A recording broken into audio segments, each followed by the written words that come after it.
We will wait till 11:30 when we have the rough estimate of the final numbers. So I still see that the BJP numbers will consolidate. The BJP is doing well in urban areas like Bengaluru city, which was something Dhruv Jati wants to say something. Dhruv Jati 109. And therefore, so it would be wise to wait till 11. 109 leads. Anand, interesting to see the BJP spokesperson stance from the start of the show to 9 a.m. right now. And 109, what we're seeing for the Congress is nothing but the efforts that the party has put in for the past 2 years. Let the Bharatiya Janata Party and the spokesperson himself say that they don't preach anarchy and they're not going to break rule of law and they're not going to purchase MLAs and then we'll speak about what ethical politics is. And just a quick thing, Ballari City, Ballari's Dhruv, once again, Ballari City, both the Ballari seats, the Congress is leading. This is the Reddy brothers stronghold. Both of those seats, you're seeing the Congress lead. In fact, if you go further north in Raichur, Yadgir, etc., there seems to be a little more blue than last time. Griha has an update there, yeah. We have Chikmagaluru updates, Zaka. We are getting to know that C.T. Ravi of the BJP is leading from constituency number 125. That's the only lead that the BJP has. We have Kumaraswamy 124 from Mudigeri. JDS has a lead on one seat, 124. The rest are going to the Congress party. BJP has one more. 127 from Kadur. Belli Prakash of the BJP is leading, 2 to the Congress. So this is what the Chikmagaluru report card right now looks like. We're getting 2 leads to the Congress party, 2 to the BJP and 1 for JDS. And in the number board, if you look at it, Zaka, the numbers are moving between BJP and Congress as far as JDS is concerned. It's more or less stuck. It's more or less stuck. I think the bulk of the seats are contest between Congress and BJP. Yes. Just a quick check now. I believe the Chikmagaluru seat, it's Tammaiah, who used to be C.T. Ravi's personal secretary, his points man. He was poached. He was poached by the Congress. He's now leading in Chikmagaluru. So there's been a bit of a reverse operation. Kadur, like Griha said. Arun wanted to make a point about it. Zaka, in Chikmagalur, the candidate opposing Ravi, as you said, he was the close aide of Ravi. And then he is a Lingayat. Okay. And Ravi is a Vokaliga. He's a Vokaliga. Yes. All right. So that'll be interesting again. So in central Karnataka, again, you're seeing more pockets of blue than what you saw last time. You're seeing again from Tarikere, Srinivas of the Congress is leading. From Sringeri, Raje Gowda is leading. I just want to check once again on from Hosadurga, a Congress candidate is leading. From Sandur, again, a Congress candidate is leading. What you're seeing, and you can compare this map to what the map was in 2018. All of these portions in central Karnataka were a sea of saffron. Suddenly in 2023, it's not so much saffron. You're seeing a lot more blue here. So whether it's Tumkur, Kolar, that belt, or even further north, Ballari belt, it seems like there are a lot more blues. Here again, you can compare this part. This is the wider Mysore region. You go all the way up to Nanjangud and then further to Coorg, Madikeri. If you go back and check in 2018, it was a lot more JDS here and a few BJP here, not as much blue. But now, if you check that belt, there's a lot more blue here. There's a lot more blue here. This is, of course, like I said, Kolar, Tumkur, and further north to Ballari. Let's see how this plays out. In coastal, like I said, other than 1 or 2 seats, the Congress doesn't seem to have come back in any formidable fashion. In North Karnataka, in Belgaum and in Bagalkot, there seems to be a lot more blue than saffron. Look at this belt. This is 2023 as it stands right now, and look at 2018. But these are still early stages. It's just 9 a.m. on the clock, ladies and gentlemen. First round of the EVM countings should start now. In some of the constituencies, it started around 8:40. So we have multiple rounds of EVM counting to go. Now, this leaderboard could also change this way or there, or it could just consolidate where it is. Griha Atul is with us. Yes, Griha. We're getting leads from Shimoga, Anand. We're getting to know the Shimoga constituency number 113, who have a BJP lead. Channa Basappa of the BJP is leading, 113, Zaka. All right. Shimoga Rural, the BJP candidate seems to be leading there. Shimoga City as well, I believe, which was the seat, Ishwarappa's seat. I believe there also a BJP candidate is leading. He was hoping that his son gets the ticket. So in Shimoga City, which is always MP Renukacharya is leading from Honali, again in the outskirts of Shimoga. So you have, and of course in Shikaripura, you have Vijendra leading. So you have about 5 or 6 seats in that district where the BJP seems to be leading. There's one JDS lead from Bhadravati. Appaji Sharda of the JDS seems to be leading there. But the BJP managing to hold on to whatever it had last time around in the Shimoga belt. Will be interesting to see how many rounds of counting we'll see overall. Let's quickly get you the key race alerts. Let's just bring you this fantastic morning view on Air Alexa of Bengaluru, and there we will also bring in a certain level of visual effects that we've tried to work here. Our graphics team has tried to put something which will be a visual delight for you, ladies and gentlemen. Here, that's what we do at Alexa. This is the key race alert. Importantly, if you were to look at it, CT Ravi from Chikmagaluru right now is trailing. We just discussed his secretary, Lingayat, was poached, and he is a Vokaliga in that core belt. Is that going to matter? Are people going to rise above their caste and vote? We'll have to wait. Priyank Kharge, who just spoke to us a short while ago, continues to lead in Chittapur. He is confident of retaining that seat, but we'll have to see. Dinesh Gundu Rao in Gandhinagar leading. He's quietly gone about his job. The former PCC president, as far as Karnataka is concerned, his father was the chief minister at one point in time. Jagdish Shettar, the defector from the BJP, continues to he's trailing at this point. He's trailing at Hubli Dharwad at this point. He's trailing. So sometime back he was leading, now he's trailing. So that's important. So did the BJP do the right thing? Will that trend stay? We'll have to see. In Shiggaon, Basavaraj Bommai continues to lead. He's very confident that he will come back as an MLA. He's also confident that the BJP should get the mandate, although the leaderboard at this point points otherwise or indicates otherwise. V. Somana of the BJP is currently trailing in Varuna. He is up against the former housing minister. He's the current housing minister. He's moved from Govindraj Nagar, his constituency in Bengaluru, that has gone to Umesh Shetty, and he is taking on Siddaramaiah. Now, in his bastion, in Siddaramaiah's bastion. HD Kumaraswamy is trailing in Channapatna. A very interesting trend. This could change as more rounds of the EVM counting come through, because for HD Kumaraswamy to lose in Channapatna is like the sun rising from the west. But Satish Jarkioli, Yamkand, he is from the Yamkamadi seat.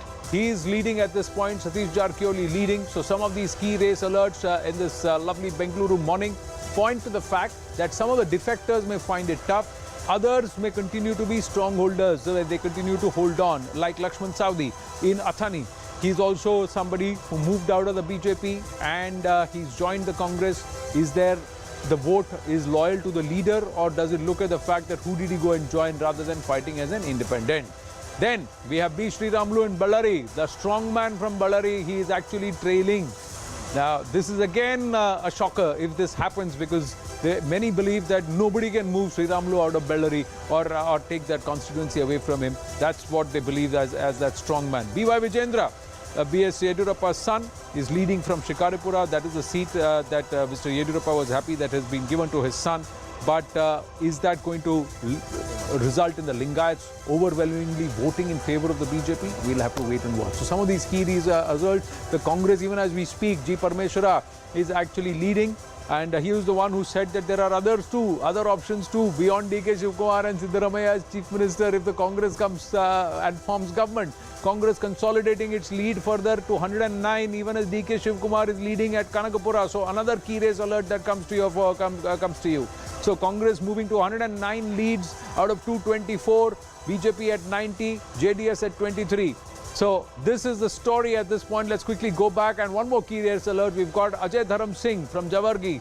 This lead is still awaited. Some of these seats have not yet started counting. They're not even looking, they're not flashing on the leaderboard. Those white areas, Zaka just moving up across to you. And some of those leads not dropping actually coming. 26 to 22 now. 22 Yes. and Congress moving into the Nelson figure. Yeah. Oh, yeah, 1 foot. Just short of 112, 113 of course would be 1 plus halfway. Yes. Gali Janardhan Reddy is leading from Gangavati. So just a word, while his brother-in-law Sri Ramalu seems to be trailing. His brothers are trailing from the Bellary constituencies. But in Gangavati, Janardhan Reddy seems to be leading. In Koppal, we have a JDS lead for Mr. Chandrasekhar. But I think what you're essentially seeing, I'm going to go by the meta picture, you're seeing a lot more blues in Hyderabad, Karnataka, all the way from Bellary upwards, Raichur, Yadgir, Bidar, and of course Gulbarga. And in Kittur, Karnataka, again you're seeing a lot more blues in the rural parts. This is of course again a Lingayat belt. This is Belgaum and Bagalkot. Other than of course the Belgaum city seat where the BJP seems to be leading, the rural seats the Congress seems to be making a big comeback there. Halfway for Congress, Zaka, 112, halfway for Congress. Just hit halfway, 112, BJP at 89. The question is, what is the upside? What is the upside further JDS here going further, from the Vinodaka. I'm Congress? The telling you- JDS is coming Yes. down. JDS is coming Now down it's to a 21. downslide. It's a downslide Yeah. for them. I want to make this comment on that. If that trend holds, and if we Yes. can see the comparison in the old Mysore area, Yes. if the Congress is making a gain, then DK Shivkumar will claim that it is because of him that it's happened, that he has done the unthinkable and he's made the Wakaligas actually shift. Yes, and to he look at deserves to him be chief as the minister. leader rather than the JDS. And yesterday he has said, I have brought Congress, which was in a crisis mode, to this stage. To this stage, and he's really laboured. Not that Siddaramaiah For hasn't, years. others haven't. Griha, yes, Griha. Okay, we're getting more leads from Bangalore Rural, from Devanahalli 179. There's a Congress lead, Zaka. We're also getting to know that in Chikmagaluru, if we look at Shikaripura, not Chikmagaluru, Shikaripura, we have Vijendra leading. So the hunter of Shikaripura, his son has risen. There is a clear lead that he's maintaining. Shikaripura 115.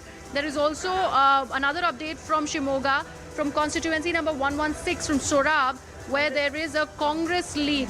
Bangarappa is leading from the Congress, 116. Madhu Bangarappa from the Congress, the son of the former Chief Minister. So that again is a traditional seat. Madhu Bangarappa has already won that seat last time around. Yeah, he's contesting against his brother who's fighting from the BJP. But I think, interestingly, in Shimoga, it seems to be by and large, the trend is that the BJP is holding on to some of the rural seats in Shimoga district. But I think really the story for me that is happening is in Hyderabad, Karnataka, as well as here in Kittur, Karnataka, where in both of those regions, just look at the blues here and the blues here, and you compare it to 2018, it's a different picture. A lot more saffron. But that's, I think, really where, at least in the northern part of the state, that's where one big change has happened. And then, of course, in Greater Mysore. In Old Mysore, you can see a whole sea of blues here. In coastal, I think BJP is managing to hold on. Couple of gains for the Congress, not much. But really the story is here in Hyderabad, Karnataka and in Kittur, Karnataka. And in Kittur, Karnataka, it's also the consolidation of the Karubas for the Congress. Look, the Kurubas are there across the state. Yes. There might be 10,000, 15,000, 20,000, in some constituencies even 50,000. But here, the northern Karnataka belt is really about the Lingayats.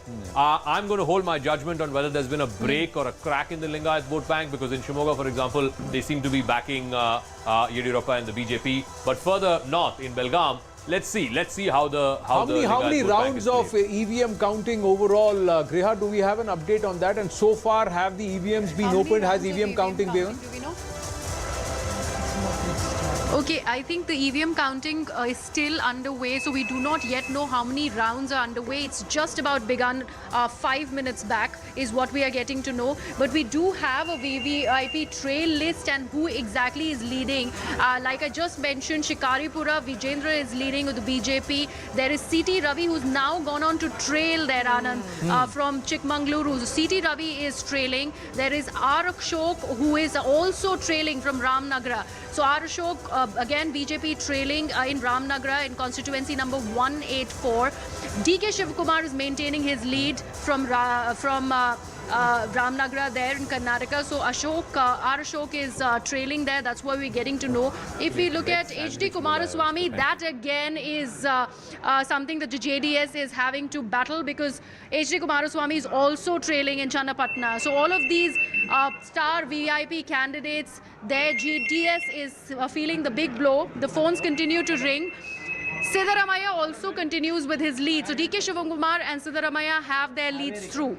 And Jagdish Shettar continues to trail. Yeah, Jagdish Shettar, I think in the Hubli Dharwad seats, Jagdish Shettar, of course, is trailing. But in the neighboring seat, in the Dharwad South, Hubli Dharwad East seat, a Congress candidate, Abhay Prasad, seems to be leading there. But in the Hubli Dharwad Central seat, of course, the Congress candidate there, Jagdish Shettar, is trailing. I just want to quickly once again check in on the Old Mysore belt. Yes, Nikhil Kumaraswamy is leading, but his father is trailing in the neighboring constituency to CP Yogeshwar of the BJP. Just checking further down, DC Tamanna of the JDS is leading in Madur. All right, Griha has an update on the Chief Minister. Okay. So far, 5,795 votes have been counted is what we are getting to know, Zaka. We have an update on Basavaraj Bomai from Haveri. He is constantly maintaining his lead in Shigaon in constituency number 83. So that's an important update. Basavaraj Bomai maintaining his lead. And right now, 5,795, the number of votes that have been counted. All right, so Basavaraj Bomai last time won in Shigaon with about 9,000 odd votes. Looks like he will repeat that performance, maybe the lead might even increase. Just a quick check on Hubli Dharwad, the Hubli Dharwad central seat. As you know, Jagdish Shettar, who has held it for multiple terms, he shifted to the Congress just before that election. He's now trailing to Mahesh Tangnakai of the BJP. But I think the meta picture, I keep going back to the meta picture, what you're seeing is from Bellary upwards, northwards, that is, towards Yadgir, Bidar, Raichur, Gulbarga, that belt, you're seeing a lot more Congress blues as compared to 2018. In the rural parts of both Belgaum and Bagalkot, here in the north, in Kittur, Karnataka, again you're seeing a lot more blue. Coastal stays by and large with the BJP, 1 or 2 gains for the Congress. In Old Mysore, in the greater Mysore belt, from Nanjangud all the way up to Madikeri, you are seeing the Congress sort of reviving. In the Bangalore city seats, and again, this is very interesting, the Congress had the lead and always continues to have a lead in Bangalore city seats. But this time around, the Congress leading only in 5, whereas the BJP is leading, as per the current trends, leading in about 9. So it's going to be interesting to see how... who are these others? You know, because loss for JDS is also meaning gain in others category. There is one other who is leading in Bengaluru city. We don't know who that candidate is. There's one in Gauri Bidnur, where Puttaswamy Gowda is leading. And there's one in the central part, which is Gali Janardhan Reddy, of course, is leading from Gangavati, which I mentioned earlier. So these are the 3 guys who are aside of the main parties who are leading. But largely, I think the trends are beginning to now crystallize. Congress is thereabouts, very close to the halfway mark, 112. BJP at 89, JDS at 22. By and large, the Congress seems to have been making up for the losses that it suffered in 2018, particularly in Hyderabad, Karnataka, to an extent in Kittur, Karnataka, and of course here in the greater Mysore region. So the Congress is up from 75 that it had? It had 80 last time. It's now up to 108. So you can see how the margin with which it's coming back. And the gains are coming from... Like I said, these are the 3 regions where the Congress seems to be... look at this corridor. All right, we have visuals of Mr. Basaraj Bommai from Shigam. Well, he seems to be walking around up and about, speaking to the leaders. We'll see if we can get Swastika, who's been tracking Basavaraj Bommai. But these are pictures of him. Is he going to speak? No. Refusing to say anything right now. These leads will consolidate. Congress once again slipping down from 112 to 108. BJP climbing up from 84 to 90. The JDS also moving up to 23. So these leads are changing, ladies and gentlemen, and they will continue to change. The reason being EVM counting has just begun. There are at least 8 to 9 rounds of the EVM counting which will happen. Griha is with us from the Live Result Hub. Yes, Griha. We're getting Chitradurga leads, Anand, from Holakiri 102. There is a Congress lead, constituency number 102, Zaka. There's a Congress lead from there. There's one more coming in from Udupi, constituency number 120, where there is a BJP lead. So overall, if you look at it, and as Griha was pointing out, roughly around 5,000 votes have been counted as per the EVM machine. That's probably about 1 round, maybe even, maybe perhaps less. Just about 1 round. And on an average, assembly constituency has around 1.5 to 2 lakh voters. Which means even if it is a voting percentage of 70 or 65, still it's a substantial number of vote which is yet to be counted. Yeah, you probably have at least 12 to 15 rounds more to go. But I think, you know, in terms of what the picture is, it's clear that the Congress leads. It was at 112, 113. It's come down to 108. The BJP is in that late 80s, early 90s figure. JDS also in the mid-20s, as it were. Whether this will move further in the direction of the Congress consolidating its leads and being able to go past the halfway mark, we'll have to wait and see. But otherwise, I think the broad meta picture, and I keep coming back to this, North Karnataka seems to be flipping. Both Kittur Karnataka and Hyderabad Karnataka seem to be flipping, and that's where the Congress seems to be gaining a few seats. Well, we've got an update coming through. Let's quickly get this, ladies and gentlemen. What's happening is at this point that there is news coming through. News is that there has been an instruction that's been sent. Priyanka Vadra there, Priyanka Gandhi Vadra there, praying at the temple in Shimla. So prayers are being offered. So everybody is doing the temple run. And everybody doing the temple run, getting the blessings of the people there. So Priyanka Gandhi Vadra in the thick of campaigning. How much of an effect will her campaigns have for the Congress's fortunes in Karnataka and beyond? We'll have to wait and watch. But slowly, She's getting there on ground and keeping the fight local, talking about the local issues, the real issues, and ready to take on when required, even the Prime Minister. Now, let's quickly get you this. The Congress has sent out news, ladies and gentlemen, an update. The Congress has asked all its candidates to come to Bengaluru. Congress is asking all the MLAs to reach Bengaluru. All those who are going to win, all those who are getting in the Congress, asking all these MLAs to reach Bengaluru at the earliest. Now, are we seeing the grounds being made ready for resort politics, or is it just precautionary that they will flaunt their MLAs and they will move towards whatever is the resolution once the eventual results are in place? The Congress asking all its MLAs to reach Bengaluru. That's the election update right now, the election breaking here on Air Alexa. We're getting you this detail. Now, Mohan Kumar Mangalam, Neeti Jain with us at this point. Congress at 110, BJP at 86, JDS at 25. So Congress in pole position at this point. Mohan Kumar Mangalam, why are the MLAs being asked to come to Bengaluru? They're going to go to Bengaluru because they're a very important part of the decision of who should be the chief minister. So I think this must be related to that. I think as you go ahead, I mean, it's too early right now to actually look at trend lines, frankly, because the EVM rounds itself haven't really started. But if you look at the trends as they are now, and if you take it at face value, then it seems that Congress is going to cross the halfway mark. And if that's the case, then the MLA should come to Bengaluru. So we should not delay the process of selecting our new chief minister. So this is probably related to that.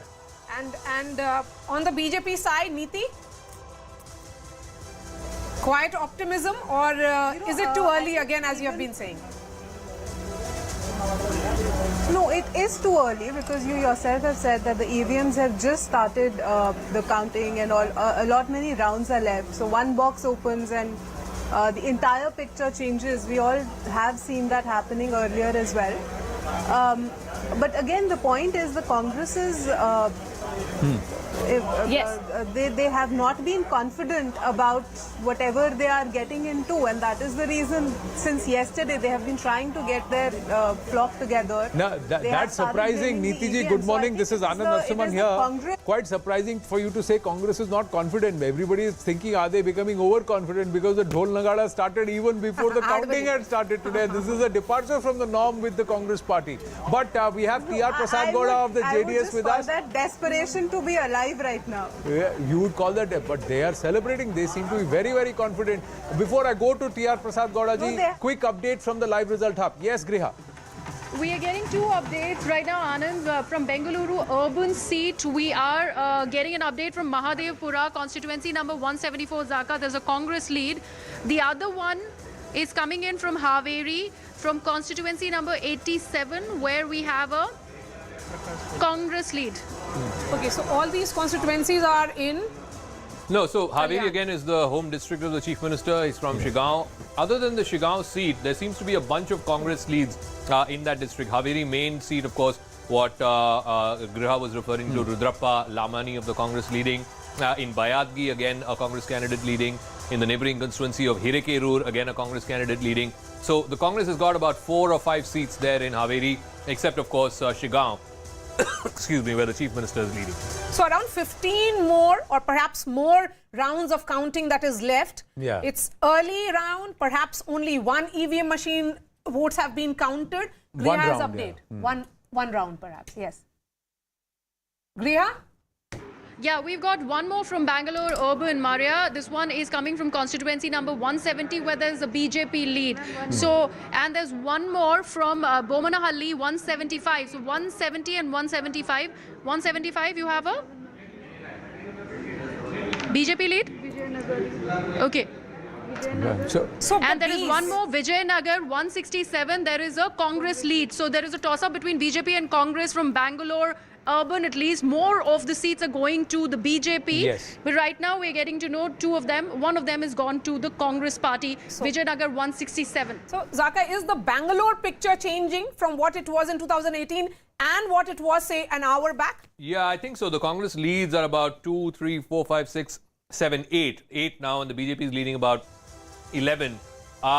Remember, Bangalore has always been a Congress city, and Arun is from Bangalore. Arun, what do you make of this change? Is it the Modi rally effect or no?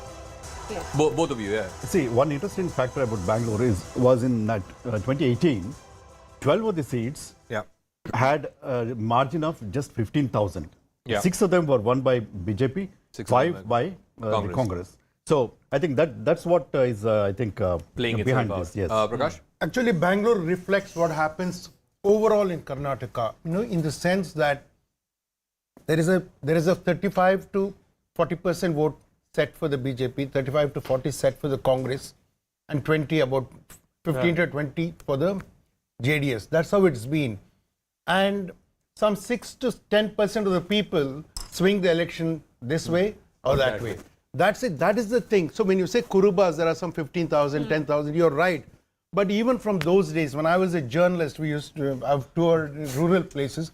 The Kurubas are confident. They'll say, this time we'll make Congress win. This time we'll make So they JDS. shift. They know clearly that that's all that counts. That's it. The other numbers are set already. So it's essentially that shifting vote that they move depending on who they see is most formidable in that election. Yes, because well-settled people, young people in Bangalore, they may not even vote. Okay, so these people who come from rural Karnataka or in Bangalore, they actually reflect in a way what happens in the rest of Karnataka. Interesting that you say that, because they said in these 28 seats of Bengaluru, whoever gets closer to 18-19, if there is a scenario that there is 18-19 seats. 18-19 is sweep. So then it's a party with single majority. If it is stuck between not 1 or 2 seats separating the BJP and the Congress, that means eventually the result will also get stuck with one of them marginally in the lead, the other one is there, and the JDS coming into play. So Bengaluru is reflective of what happens in Karnataka. But today, if you look at this map on the wall, Prakash Belawadi, Bengaluru is not reflecting what is happening all across Karnataka. I think Bengaluru seems to have, region-wise, there seems to be much more BJP, much more saffron imprints here. The Congress, like I said, 1, 2, 3, 4, 5, 6, 7. 7 leads. The BJP leading in 11 in Bengaluru city. Yeah, Griha has more. Yes, Griha.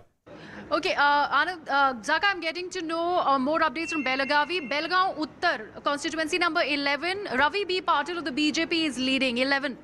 Right. So that's again Modi effect. So both the Belgaum seats, the north seat and the south seat, both of those city seats, Belgaum Dakshin, Abhay Patil is leading, and in the north seat, another BJP candidate is leading. So both the Belgaum city seats, it seems like the BJP is leading. But look at that. These are 2 orange spots, saffron spots, and the rest of it is just blue. So the Belgaum rural seats are all seemingly moving early on, the votes seem to be going in those regions which are supposed to be BJP strongholds, seem to be shifting away towards the Congress party. That's why you're seeing the kind of gains that the Congress is showing right now. But these leads are early leads, ladies and gentlemen. We keep saying that. If these trends hold, then the Congress is in pole position. And right now, it is actually reflecting a very similar scenario as the mega poll of polls at this point. T.R. Prasad Gowda ji, 26 leads for the JDS. So you are still in the hunt. Are you expecting this to breach the 30 number overall or 40 number? Sir, it is still, I can say it is a still premature stage. Many rounds has to is there to go, and we are expecting some good number of seats again. We will touch up to 40. Up to 40.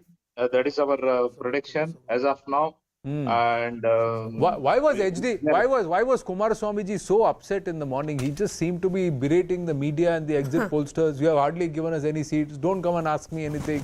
Go to BJP and Congress, who claim that they are going to form government on their own. Yeah, because he is upset because he tried very much and he wanted to give very good governance to the state of Karnataka with simple majority. He has gone before the public with clean hands with all his programs.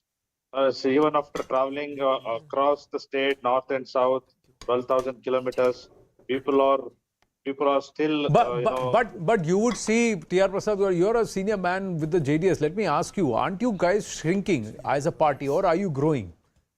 Where is the impact of the JDS's growth pan Karnataka? We are regional party. We are regional party at all angles and at all levels. We are the people we are going to, because whenever last 2018 elections, after 2018 elections, and all national parties will target our MLAs only, our peoples only. Yes, And but interestingly, yes, what the point that he is making, unlike say UP, where Mayawati shrunk to a level of insignificance, here still JDS is holding on. Maybe little less. I have something interesting. We don't get this data usually. This is an addition that we've done to the magic wall. The vote share difference between Congress and BJP. BJP had 36. They've gone up by 2 percentage points to 38. The Congress had 38. They're now up at 44%. So if there's a difference of 6% between the Congress and the BJP, then we're looking at the direction clear moving. majority and a sweep. Yeah. And Maria, only the relevance of JDS is if there is a hung house. If there is not a hung house, then perhaps, in the long run, JDS would split. And somehow, HD Kumaraswamy trailing constantly is also an indicator. No, but if HD Kumaraswamy trails, but the party still manages a 25 number, then somehow the magic figure the Congress hasn't crossed. And the others are the political parties we really do not know which way they'll go. That could be independence of the BJP. So the party that comes from behind it tends to have a momentum and the tally would go right. up. Yes, there is an EVM update coming from Griya. Yes, Griya. Yeah, so Maria, we're getting to know the 2 rounds of EVM counting now stands complete. So that has happened. We're getting more updates from Bangalore Urban, like you were discussing, more seats to the BJP. Another one, Yelahanka, constituency number 150, Zaka, has gone to the BJP, 150. And there is one update that we're getting from Yadgir, constituency number 38, that also is with the BJP. All right. So again, you go back and check in on North Karnataka, the Belgaum city seats, the 2 city seats the BJP is leading in, but all the rural seats, it seems like the Congress has managed to come back. You quickly check in on coastal Karnataka. Again, the BJP by and large winning that entire belt except 2 seats, Mangalore South, which UT Kadar seat, and you have 1 seat here further north in Baindur. And of course, 1 seat here, which is the seat of Puttur. Again, Puttur, the BJP changed its candidate. But largely the coastal belt, the BJP seems to be able to retain. Here in the old Mysore belt, you're seeing a sea of brown. These are again very rural constituencies. Krishnarajpet, the JDS leading. Nagamangla, the JDS leading. Shravana Belagola, again the JDS leading. Hole Narsipur, Mr. Revanna is leading. The problem for the JDS seems to be that CP Yogeshwar right now is holding on to his lead in Channapatna, but Nikhil Kumaraswamy is leading in Ramnagar. But the JDS, if that number holds above 25, then it's going to be difficult for either party to be able to. All right. But Zaka, what you're saying is also there's the an update 10%. from, Yes. Just hold your thoughts, Maria. Update from Griha on Kalaburgi. Yes. Kalaburgi, if you look at constituency number 35, Jewargi, this is Ajay Singh of the Congress party who's leading. And there is an independent candidate. This is constituency number 34, Afzalpur. An independent candidate is leading, Nitin Venkaya Gutedar. All right. Again, at Jewargi, of course, is Dharam Singh's constituency. His son, Ajay Dharam Singh, is now contesting. Last time he won with a 16,000 margin. These are very, very impoverished, very rural constituencies. He's, of course, leading Ajay Singh in that constituency of Jewargi. Right now, let's just look at the halfway mark. Let's just understand what's happening where. Because if you look at the numbers and the possibilities, and once we show this out here on air, Alexa, ladies and gentlemen, the halfway mark, the race to 113. Now, in this race to 113, who is where? The Congress is there at 107, and it's still not crossed the halfway mark, has it? No, it's not crossed the halfway mark. It's not there. The BJP seems to be holding back a little. Will it be able to cross this number? That is what is important. This is where the BJP is at 86. Now, interestingly, if you do the arithmetic, ladies and gentlemen, the BJP at 86 plus the JDS will come to about 113. Yes. And the Congress plus the independents will come to 111. So, फिर ये मामला यहाँ फिर फंस रहा है. That's what will happen. Now, in this scenario, what will the Congress party do? What will the BJP do? And more importantly, what will the JDS and these independents do? Because both parties seem to be doing much, but so near yet so far. Mohan Kumaramangalam, a similar scenario for the Congress party right now as it was for the BJP the last time around. Mohan, please hold your ears and update going to that. Yes, Griha. Okay, the tables seem to be slightly turning in Bangalore Urban. We are getting 2 updates, one from Hebel, constituency number 158, and the second one from 159, Pulakashi Nagar. Both of them have Congress lead, Zaka. All right. 158 and 159. Pulakashi Nagar, again, now I don't know if Hebal is inner city or outer city now. It used to be outer city 20 years ago, but Arun, you want to weigh in on that? The result in Pulakashi Nagar will be important because it was here that communal riots took place. And Congress This is the denied DG ticket- Halli, KJ Halli Yes, riots. and okay. Congress denied ticket to Srikhanda Srinivas Murthy, yeah. and he is contesting. And this constituency where this Murthy won by the highest margin in the state, 81,000. All right. Okay. So does Karnataka have bellwether seats? I'm asking that because bellwether seats, you know, as they are called bellwether, there aren't any? See, when you look at this election, it seems there aren't any. But see, when you look at, you see, you can't But tell. Mohan Kumar But Mangalam, this is not a happy situation for anybody. Right now, the way we are seeing it, it's not a happy situation either for the Congress or the BJP. But it's The getting better for JDS. yeah, the only happy person who will be is Mr. HD Kumaraswamy and the JDS. And interesting scenario would be Let me losing just say, and the party for a winning, second. getting the numbers. Yeah. Yes, Mohanji. Yes, No, Mohan. let me just say there is the fact that Mr. Kumaraswamy is trailing, or I think even as significant, Sri Ramalu trailing on his seats says a lot. If you look at Sri Ramalu's significance, his community, which is the ST Naika community, literally consolidated and voted for the BJP last time because they said they're going to make him deputy chief minister. He himself trailing says a lot about that community's vote. Yeah. And as far as the Lingayat community's vote that was talked about earlier, I think a big reason for their consolidation in the last election was Mr. Yedurappa's leadership, which is missing here. Okay. If Mr. Jagdish Shetty Well, left, but these are Lakshman two Swamy rounds. left, and Mr. Mumbai was I'm just sidelined. saying that the Congress I don't party see would not that want to be at consolidation 108 seats. We come back to you in just a bit. Some updates from Griha. Yes, Griha. HD Kumaraswamy update. Yes. Anand, we were getting to know that he was trailing earlier. Now we're told that he is in fact leading. The third round of EVM counting is currently underway. So he's leading from Channapatna, 185. HD Kumaraswamy, JDS has a lead there. In all 15 rounds, 3 rounds done, 12 more rounds to go. A long 2 way, rounds sir. completed. 2 third round is currently underway. Third round is underway. Third So it's a round is long way to go. So don't jump the gun. These numbers are changing. But Niti Jain, abhi current scenario mein, if the BJP, Charu Pragya is with us. Good morning, Charu Pragya. If the BJP goes with the JDS, the independents go with the Congress party. Still 112. It's truly 112, 112. Right now. Anand, good morning. And yes, I have been listening into you play out all possible scenarios, but it's still early hours yet. And what I am certain of is one thing. The government should be of a party which wants the good of the people, which is going to focus on what the people of Karnataka need, not what they need personally, and that party is Bharatiya Janata Party. So whichever permutation, combination you come up with now, the end result is going to be that the government will be formed by our party with the best intentions, going forward with the best So vision you for are not saying, just you are Karnataka, saying, but you for are India. saying And that in any case, कुछ भी हो सरकार हम बना रहे हैं. we were a party. You are saying कुछ भी हो सरकार BJP बना रही है. नहीं, मुझे पहली बात तो let's say one thing about the independents now, because we're discussing the independents. A lot of them are people who were probably vying for a Bharatiya Janata Party ticket, but they could not get one because of the very tough competition within the party camp itself. They are people who are aligned to the BJP with their ideology. My point is in the current scenario, Charuji, in the Yeah, Rashid. Charu, yeah, I'm Rashid. Charu, what happens to Prime Minister's description of JDS as a family, private, limited party, and the fact that JDS brings instability, etc.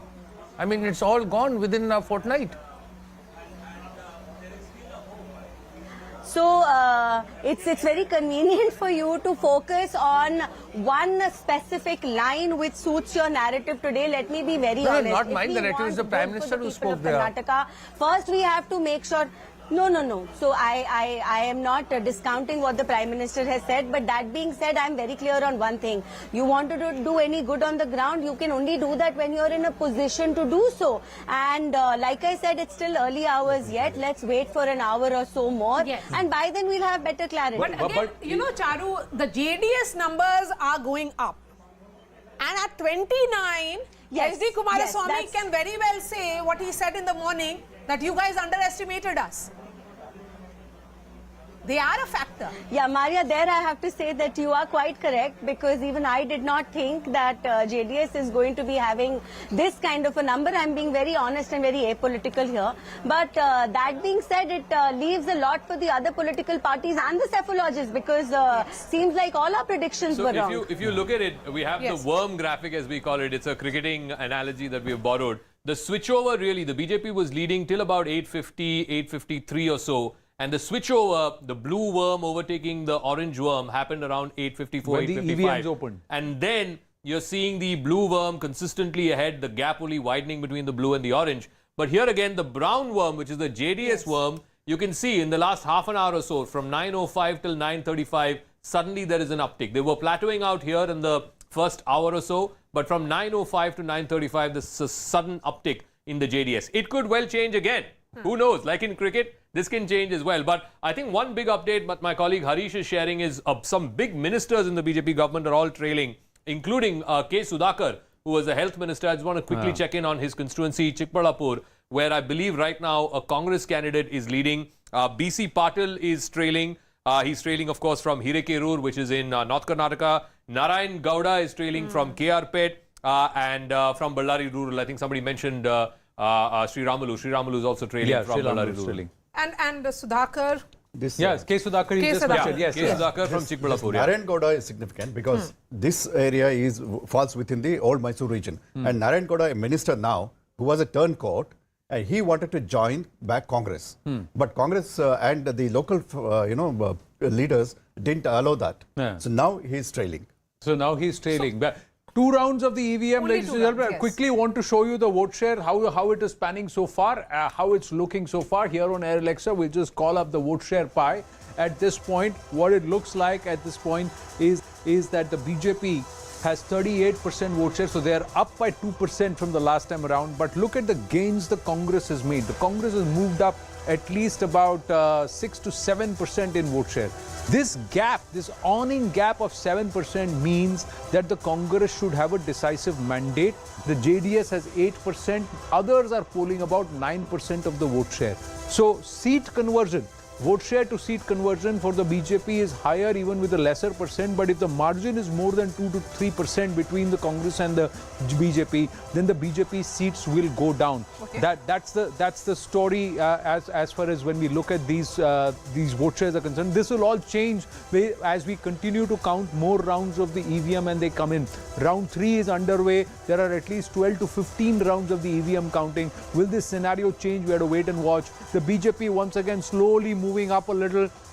Congress now sliding down from 112 right on the halfway down to 107. The JDS picking up from 23 to 29. So these scenarios could evolve and continue to change. Griha has got an update. Let's go across to her and then bring it back into the studio. Yes, Anand, we are getting all the Harveys right now, and we do know that constituency number 86, Zaka already mentioned that from Hirekerur, there is a gap margin of 2,000 votes from which the Congress candidate is leading, and BJP is trailing by 2,000 votes there. So Basavangauda Patil trailing by 2,000 votes. We also know that other than Basavaraj Bomai from Shigaon, no other BJP candidate right now is leading. It's only Mr. Basavaraj Bomai who is leading in the Haveri district. Otherwise, all the other 6, where there is Hangal, there is Haveri, Bayadi, Hirekerur, and the other constituency, all of them have a Congress lead. You know, one interesting thing, and of course, Hirekerur, there's a sitting minister of the BJP there, he's trailing. But one other interesting thing, while we look at the vote share, 45% to the Congress right now, 38, 39 to the BJP. Look at this. The JDS has come down to 8%. They had 18% vote share last time, 20% before that. But at 8%, there is clearly a differential between their vote share and their seat share. You cannot be winning 30 seats or 29 seats with just an 8% vote share. So I suspect that JDS figure might actually come down, unless this vote share increases dramatically in the next couple of hours. See, Devi Sadananda Gowda is with us. Yes.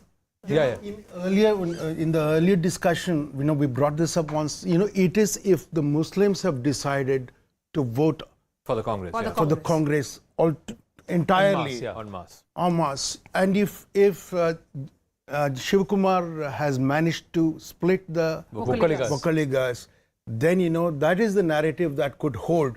But again, it's just, you don't know, that 9% is just so small. It's like, Yes. I don't I mean, think to it's win ever 30 happened. seats with 8%, 30 9%. seats is unimaginable. I mean, if it would have happened in a bigger state, then that party would have collapsed I completely. want to tell, it's there was a concentrated meme. in one Yes. particular region and But in still, one particular 30 area, and is that's a where huge they're number. trying to Yeah. dominate. So I want to tell that's you, what. there was a meme that has been shared in my alumni group, yeah. you know, with 3 photographs, you know, where in one Siddaramaiah and, Mr. Rahul Gandhi are praying.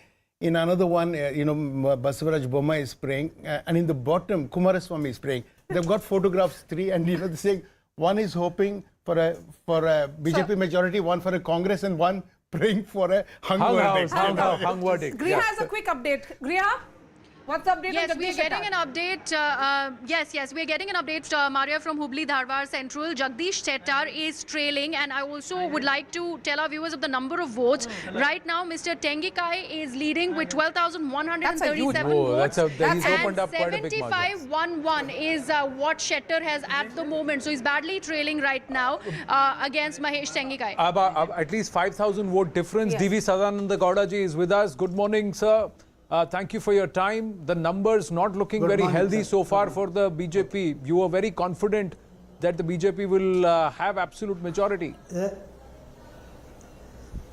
Sir, practically it is too early to say anything about the final result, sir. But still I am hopeful that we will have the absolute majority. We will cross the magical number by the end of the counting, sir. I hope that we will form the government. You are confident? I am so much... Please complete. You are confident that the Prime Minister will swing about 2 to 3% votes? Sir, the results from various corners, we see the fluctuations is very narrow, very narrow. You can see, for example, in Shettar's constituency, we are leading by 5,000 votes. Similarly, in other places, the difference is so small between Congress and BJP. At the end of the day, certainly we will be able to reach out. Sadananji, when we look at various regions, there are certain pockets which are turning blue from what it was in 2018. If you look at the gain and the gap between the BJP and the Congress, it's turning out to be over 20 seats now. Yeah, that is what I told. It is too early because the numbers are fluctuating like anything. Earlier, BJP was leading in about 8 to 10 constituencies. Sir, after counting for 1 or 2 rounds, there were fluctuations. I think that by the end of the day, we will be able to reach out. Okay, Sadananji, again, when we look at the numbers, what are you picking up? Because you must be getting calls from the constituencies. There must be that war room that has been set up by the BJP. What are you picking up?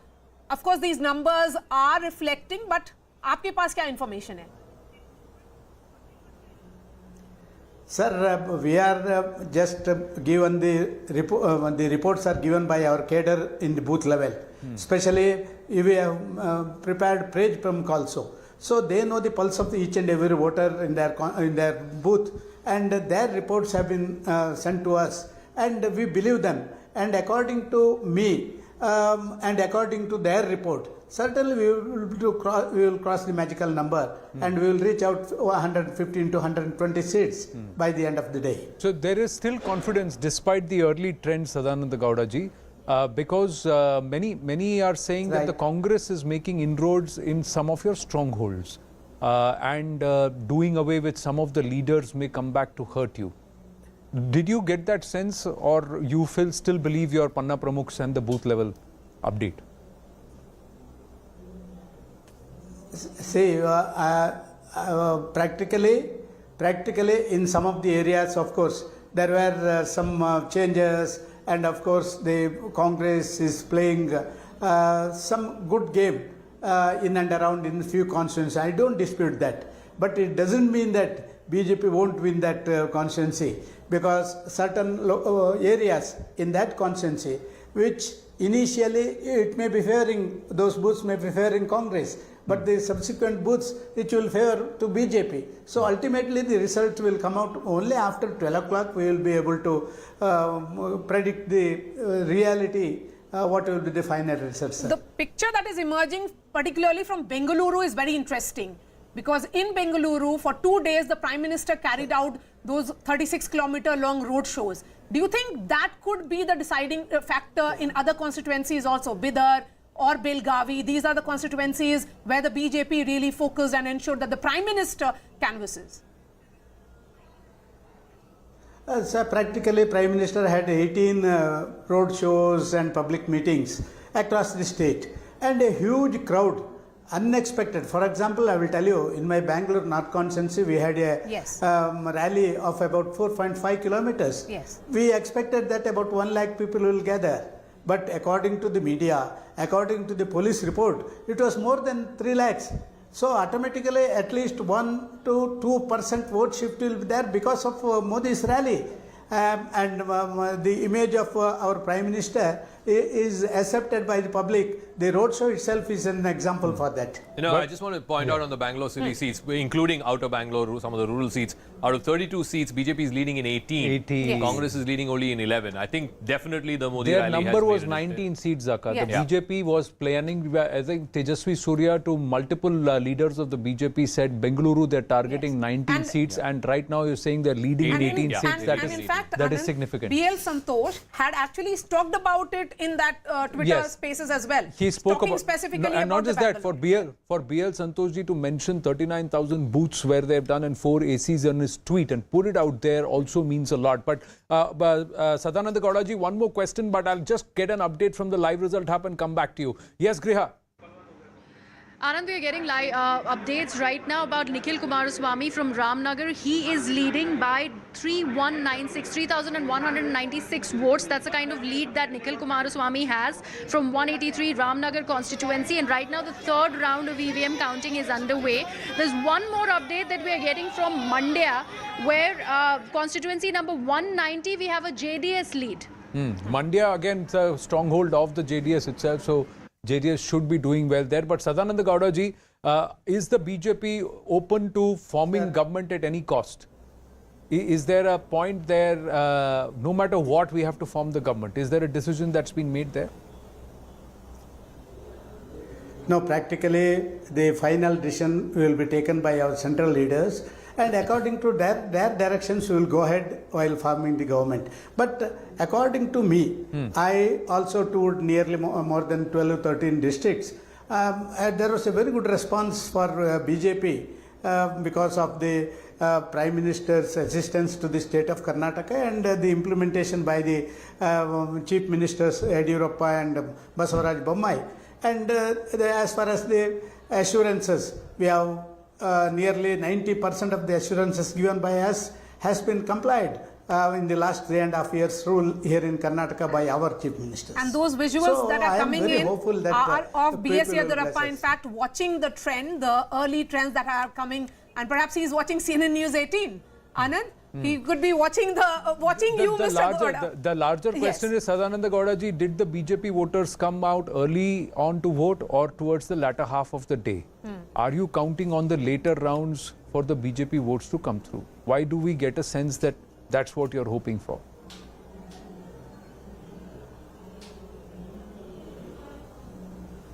Sadananda Gowdaji, can you hear me? Yeah, I can hear you, sir. So did the BJP voters come out to vote after 3 p.m.? Is there a reason why you're believing the later half of the EVM rounds will favor the BJP?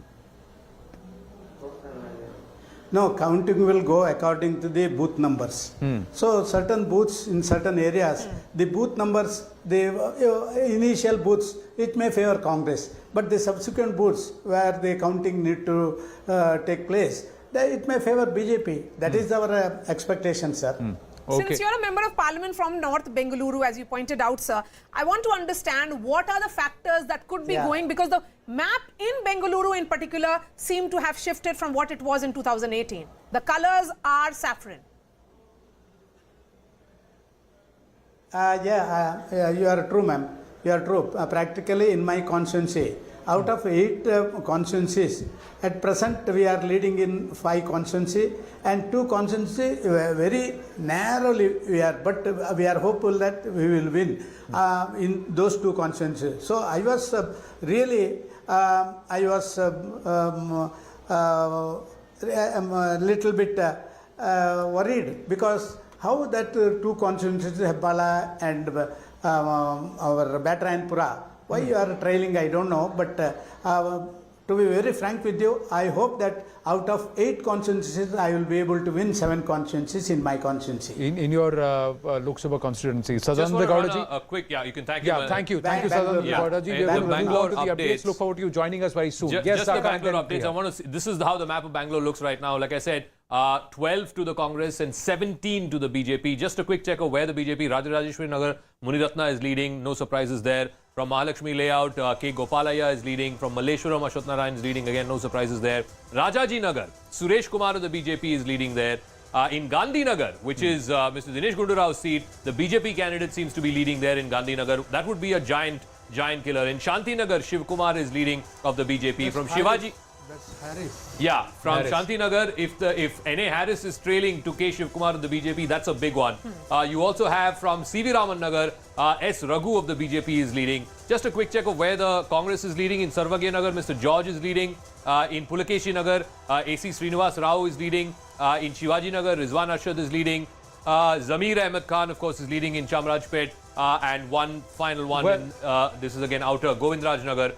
Priya Krishna. Zaka, interesting update that in about the swing seats. That's what Somnadeep is telling us. In 8 of the 10 swing seats, BJP, Congress is actually leading, BJP in 1 and JDS in 1. That means where the margin of victory has been less than 5% in the last 3 assembly elections, the Congress is winning 8 of the 10 swing seats. We'll plot that on the wall in just a bit. But yes, Griha, you got an update. Yeah, we're getting an update for Basavaraj Bomai. We do know now the number of votes that he's leading with. It's 3,847, Anand, from Shigao, constituency number 83. That's the lead that Bomai has. We also have a lead about Vijendra from Shikaripura, Yadurappa's son, 115. He's leading with just 1,600 votes from Shikaripura. Also about another BJP candidate, C.T. Ravi from Chikmagaluru, he's just trailing with 365 votes. That's how low the margin is from constituency number 125. C.T. Ravi there, trailing by 365 votes. The total postal ballots is 12 lakh, plus you had the senior citizens who were allowed to vote via postal ballots. DP Satish saying that only 90,000 of the senior citizens had opted for the postal votes or to vote ahead of time. So now that means that base is very small. Overall, you are looking at nearly 3.9 crore voters out of the 5.3 crore voters who have polled. 73.17 or 73.5% of 5.3 crore plus voters is around 3.9 crore voters, ladies and gentlemen. So that number will slowly solidify, and these numbers will keep changing. The 11 swing seats, Congress is leading in 8, BJP in 2, JDS in 1. Just want to give the names of those seats. Ramdurg in Belgaum district, Nagtan in Bijapur district, Hangal and Hirekerur in Haveri. Hirekerur, of course, a sitting minister of the BJP who's trailing. Rani Bennur also in Haveri district. Sringeri, the seat in Chikmagaluru district. Tumkur city seat. Chintamani seat. The Hoskote seat. And of course in Periyapatna in Mysore. So Periyapatna and Mysore, the JDS is leading. Tumkur city, the BJP is leading. All other 8 seats, which are swing seats, which have always gone whichever the winning side is, the remaining 8 seats are swinging towards the Congress. Nistula Hebar joins us in the studio. Nistula, morning. You identify with the numbers? Yes, and I also have this real nice feeling of being right. So I'm, I went there and I traveled and I kind of had this feeling that this is what we were going to be seeing. Even on the day that we did the poll of the polls, I did stick.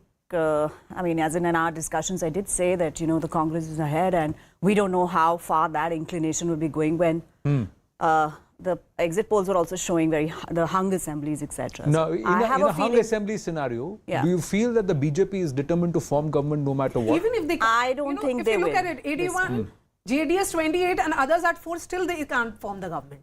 No, at this point they can. If 81 plus 28 plus 4, they can form the government. They will have the numbers, but just only so. Yes. So if you have to kind of dial back to 2018. Yes. And I remember we attended a press conference after the Karnataka elections. Mr. Amit Shah was party president at that time.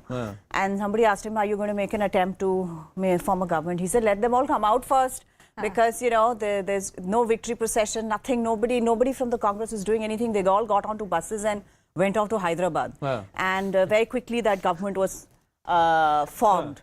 So it'll take a while, and it took a while for the BJP also to get its act together and then, you know, reach out to JDS MLAs, Congress MLAs who wanted to break off. You know, So one I don't interesting think thing is if you anything's look gonna at happen who the party is that is gaining and which are the parties that are losing, I think it's very clear. BJP is down 23 Congress from last looks time. like it is going to go for a JDS is simple down 9 majority. from last time, and the Congress has got all of those gains. So I think by and large, the trend is that the Congress is very much within striking distance. And it is also Here is the question on this. If the BJP has, if those numbers hold in the vote share, BJP has increased its vote share by 2%. Then where are the votes coming to the Congress? You know, there is no anti-incumbency against the BJP. There is some other nature of consolidation, and I go back to that story I'm holding on to, that it's coming from the Vakaligas and from the Muslims voting en masse. You're right. I mean, all right. Siddaramaiah is speaking. Let's listen to him. Okay, sir.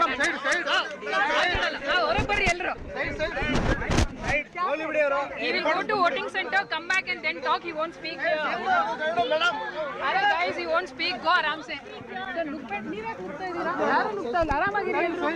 Siddaramaiah's place, and they're saying he will not speak now. He will go to the voting center, then come back and then speak. The son has staked claim to form to be the next chief minister. He says it was because of my father. He should be the next chief minister. That is a fight of kaun banega Mukhyamantri. But overall, in terms of whether they are sure of the Congress given 3-4 rounds of counting, or are they going to wait? Will these numbers settle? At this point, Congress looks in a place where it could not just emerge as a single largest party, but also have absolute majority if these trends continue out of the 224 seats. The aspect of JDS coming into play, Kingmaker, doesn't happen. Yeah, I think 111, 112 is the halfway mark. They're about 1 or 2 short. I think they will cross over.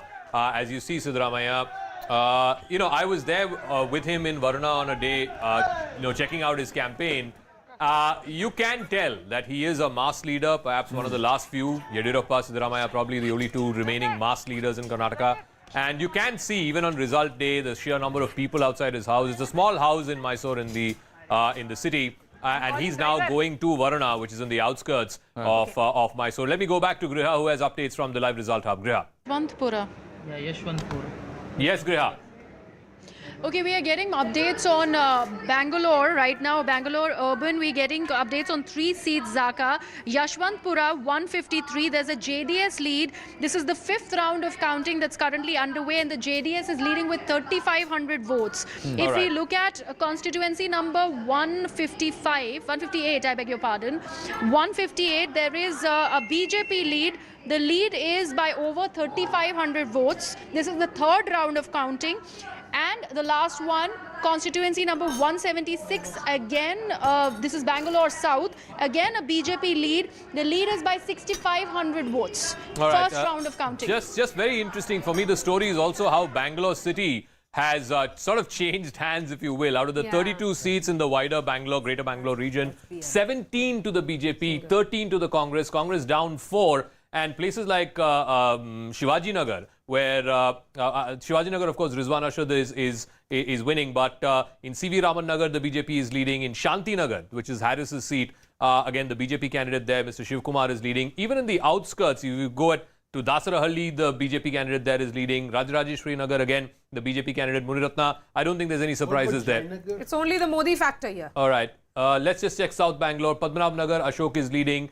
In Jayanagar, C.K. Ramamurthy of the BJP is leading. That's Soumya Reddy's seat. The neighbouring seat of Bomnahalli, again, Satish Reddy of the BJP is leading. In BTM layout, of course, Ramlinga Reddy is leading. He's an 8-time MLA. So the Congress sort of being restricted to some of the stronghold seats in the city, but they're not able to capture the outskirts, even in the eastern side of the city. If you were to check. Scenario changing within the last 90 seconds. The lead count, the Congress has slipped from 111 to 107. The BJP surging to 86. The JDS again slipping to 27 from 29. So with increasing number of rounds and votes being polled, is there a change even in the color pattern in other regions like Kittur and Kalyan Karnataka? I just want to quickly check where Kittur and Kalyan Karnataka are right now. Remember, in Kittur Karnataka, out of 56 seats, the BJP had 34. This time it's Congress 33, BJP 22. This, of course, is the belt northwards of Hubli and Dharwad. You've got Bagalkot, Belgaum, etc., where the Congress has got a gain of 14, the BJP down 12. Quickly check Kalyan Karnataka, Hyderabad Karnataka, erstwhile Hyderabad Karnataka, where, of course, it's a personal battle for Mr. Kharge because he's from Gulbarga. Again, the Congress getting 19, the BJP 16. Importantly, the BJP has not gained here. The Congress is down 2, others have gained 2, but the BJP has not gained in Kalyan Karnataka. It's more or less even Stevens. But I think the story is also, as much as it is in Bangalore city, the story is also in Kittur Karnataka, which is a big Lingayat belt. Like I said, other than the 2 city seats in Belgaum, where the BJP is leading, and of course in Hubli Dharwad, 1 seat, the southern seat, the Congress is leading. Hubli Dharwad Central, the main seat, the city seat, Jagdish Shettar is trailing. But look at the blues here. Look at the blues in the rural parts of Belgaum, Bagalkot, Bijapur.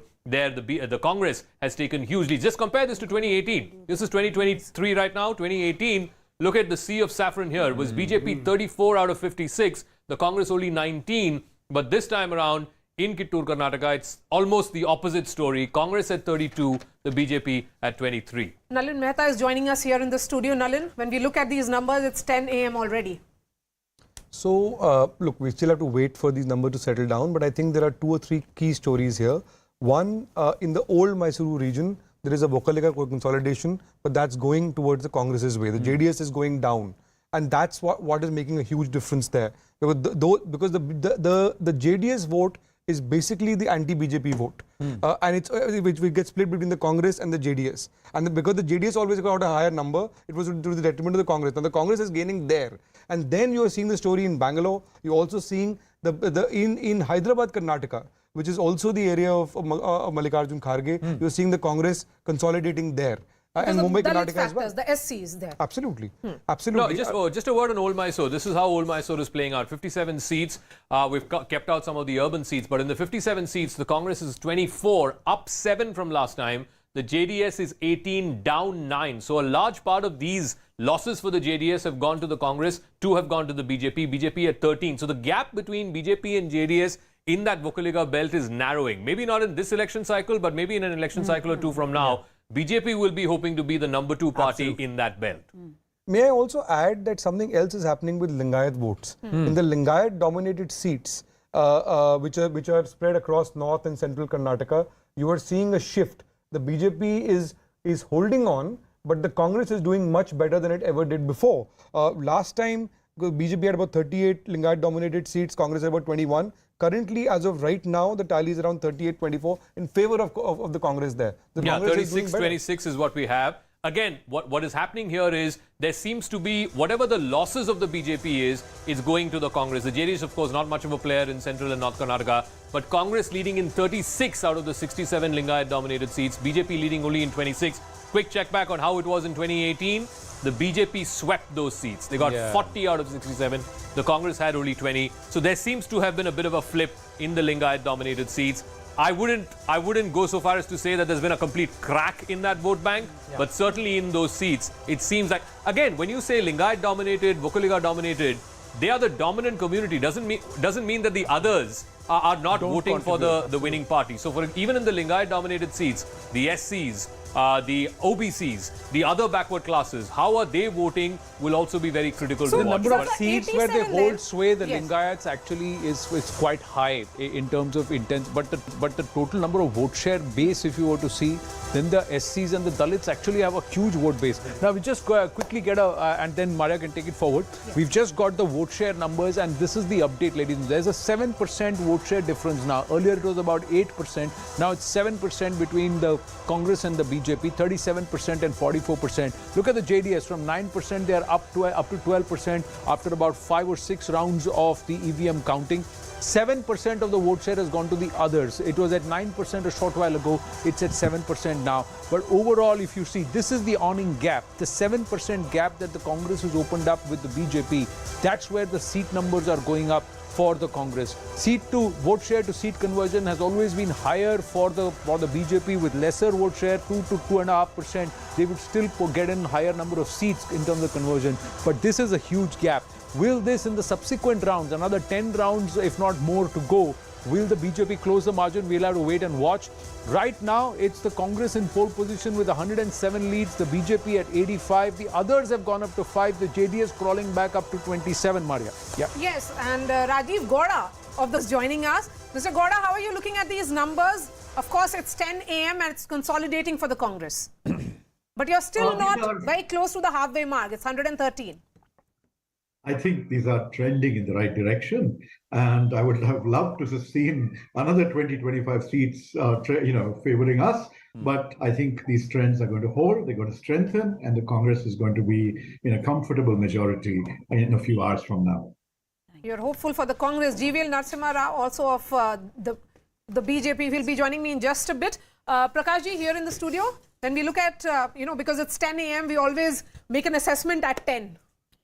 You know, there is one thing that seems to be returning in these election results that, we always held that the BJP did well in urban clusters. Yeah. That seems to be coming back from the graphs you're showing, so they're always talking about the next delimitation when, because of urban concentration, more seats will be given to places like Bangalore.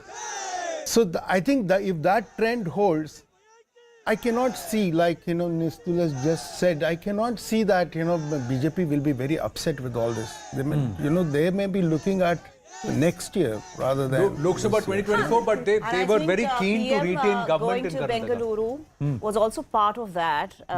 Basically, it was the cadre were very unenthused before he made his campaign stops. At least he got the cadre out. There was some enthusiasm after that. And spending 2 days in Bengaluru, I think, seems to have paid off, and it was also, I think, aimed at 2024. See, look at the Bangalore city seats. I mean, out of 32, BJP is leading in 18. It has never happened that BJP gets more seats than the Congress in Bengaluru. Now, will these stay? We'll have to wait and watch. Rajiv Gowda ji, good morning. This is Anand here. May I ask you, if this current scenario stays, is this a problem or an opportunity for the Congress, sir? At 106, plus if you were to even rope in the others, you would still be short. So how are you going to form government? Are you going to reach out to the JDS then? Is there a thought process there? As I said, we do need to hold our horses and be a little patient and wait for a few more hours. Only then will we know whether this question arises at all. We are quite confident, and you yourself are talking about a 7% margin between the Congress and the BJP. That's going to translate into a lot more seats. So we just have to wait a little longer. I don't anticipate the kind of situation that you're talking about arising at all. So I don't need to answer that at this point. Okay. Rajiv Gowda, just a quick check on, before we go to Griha, are you surprised about the Bangalore seats? I mean, 18 BJP, 13 Congress. Do you think that Mr. Modi's roadshow did have an impact? No. See, we had 12 MLAs out of 28 in the last round. And when we went to the polls, we are confident of winning another 3, 4, 5 seats. There are a lot of strong BJP MLAs in Bangalore, so them getting double figures is not a surprise. But 18, they once actually did very well, I think in 2008, but they've never been able to, repeat that. And I don't anticipate that will happen. See, we had launched a very interesting initiative focused on apartments and RWAs and voters who had historically not been tapped by the Congress. The response has been tremendous. So these numbers are very surprising to me. So let's see. It's still early. Let's get a word from Griha. Griha, at the live result hub, how many rounds over?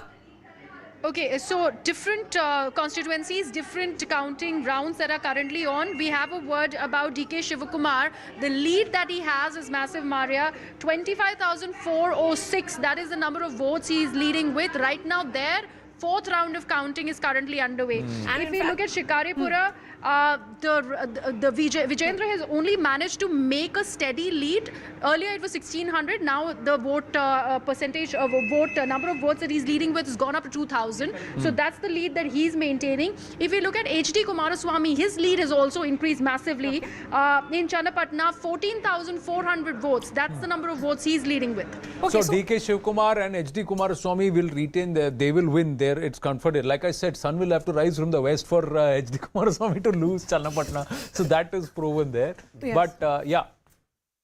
Yes, overall, you know, when we look at it, in fact, DK Shivkumar's strategist has been claiming that the margin of victory in Kanakpura for DKS would be highest among all the 224 constituencies. What is giving them that confidence? And Zaka, if the Vokaliga split is happening in Old Mysuru, then DK Shivkumar will stake claim for the Chief Minister's you know, chair. yesterday, I think Arun was saying this yesterday, that if the victory, you know, margins are like 107, 110, then DK will become Chief Minister. If it's 120 plus, then Siddaramaiah will become Chief Minister. But just a quick word on DK Shivkumar. Kanakpura, last time he won by 79,000 votes. I think it was the second or third highest in the state. This time they're saying he'll win by 1 lakh plus votes. Whether that happens or not, we'll see. Just a quick word. If any of them need these 5, who are these 5 independents who are leading?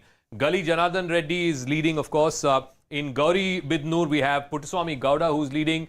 In Darshan Puttanaya is leading from He's Melkote. an ally of the Congress. So, Okay, all right. So just a quick check of, you know, which way these guys could likely go. A couple in the north as well. One is in Afzalpur, where you have Guttidar, an independent who is leading right now. You have, like I said, Janardhan Reddy is leading in Gangavati. Lata Mallikarjun from Harpanahalli, she's leading there in that one constituency. So these are, and there's one, I think, in the Ballari belt. Again, Gauri Bidnoor, like I said, Puttaswamy Gowda is leading. So these Congress, are the 5. Congress plus the independents. GVL Narasimha Rao ji, good morning. Congress plus the independents is government.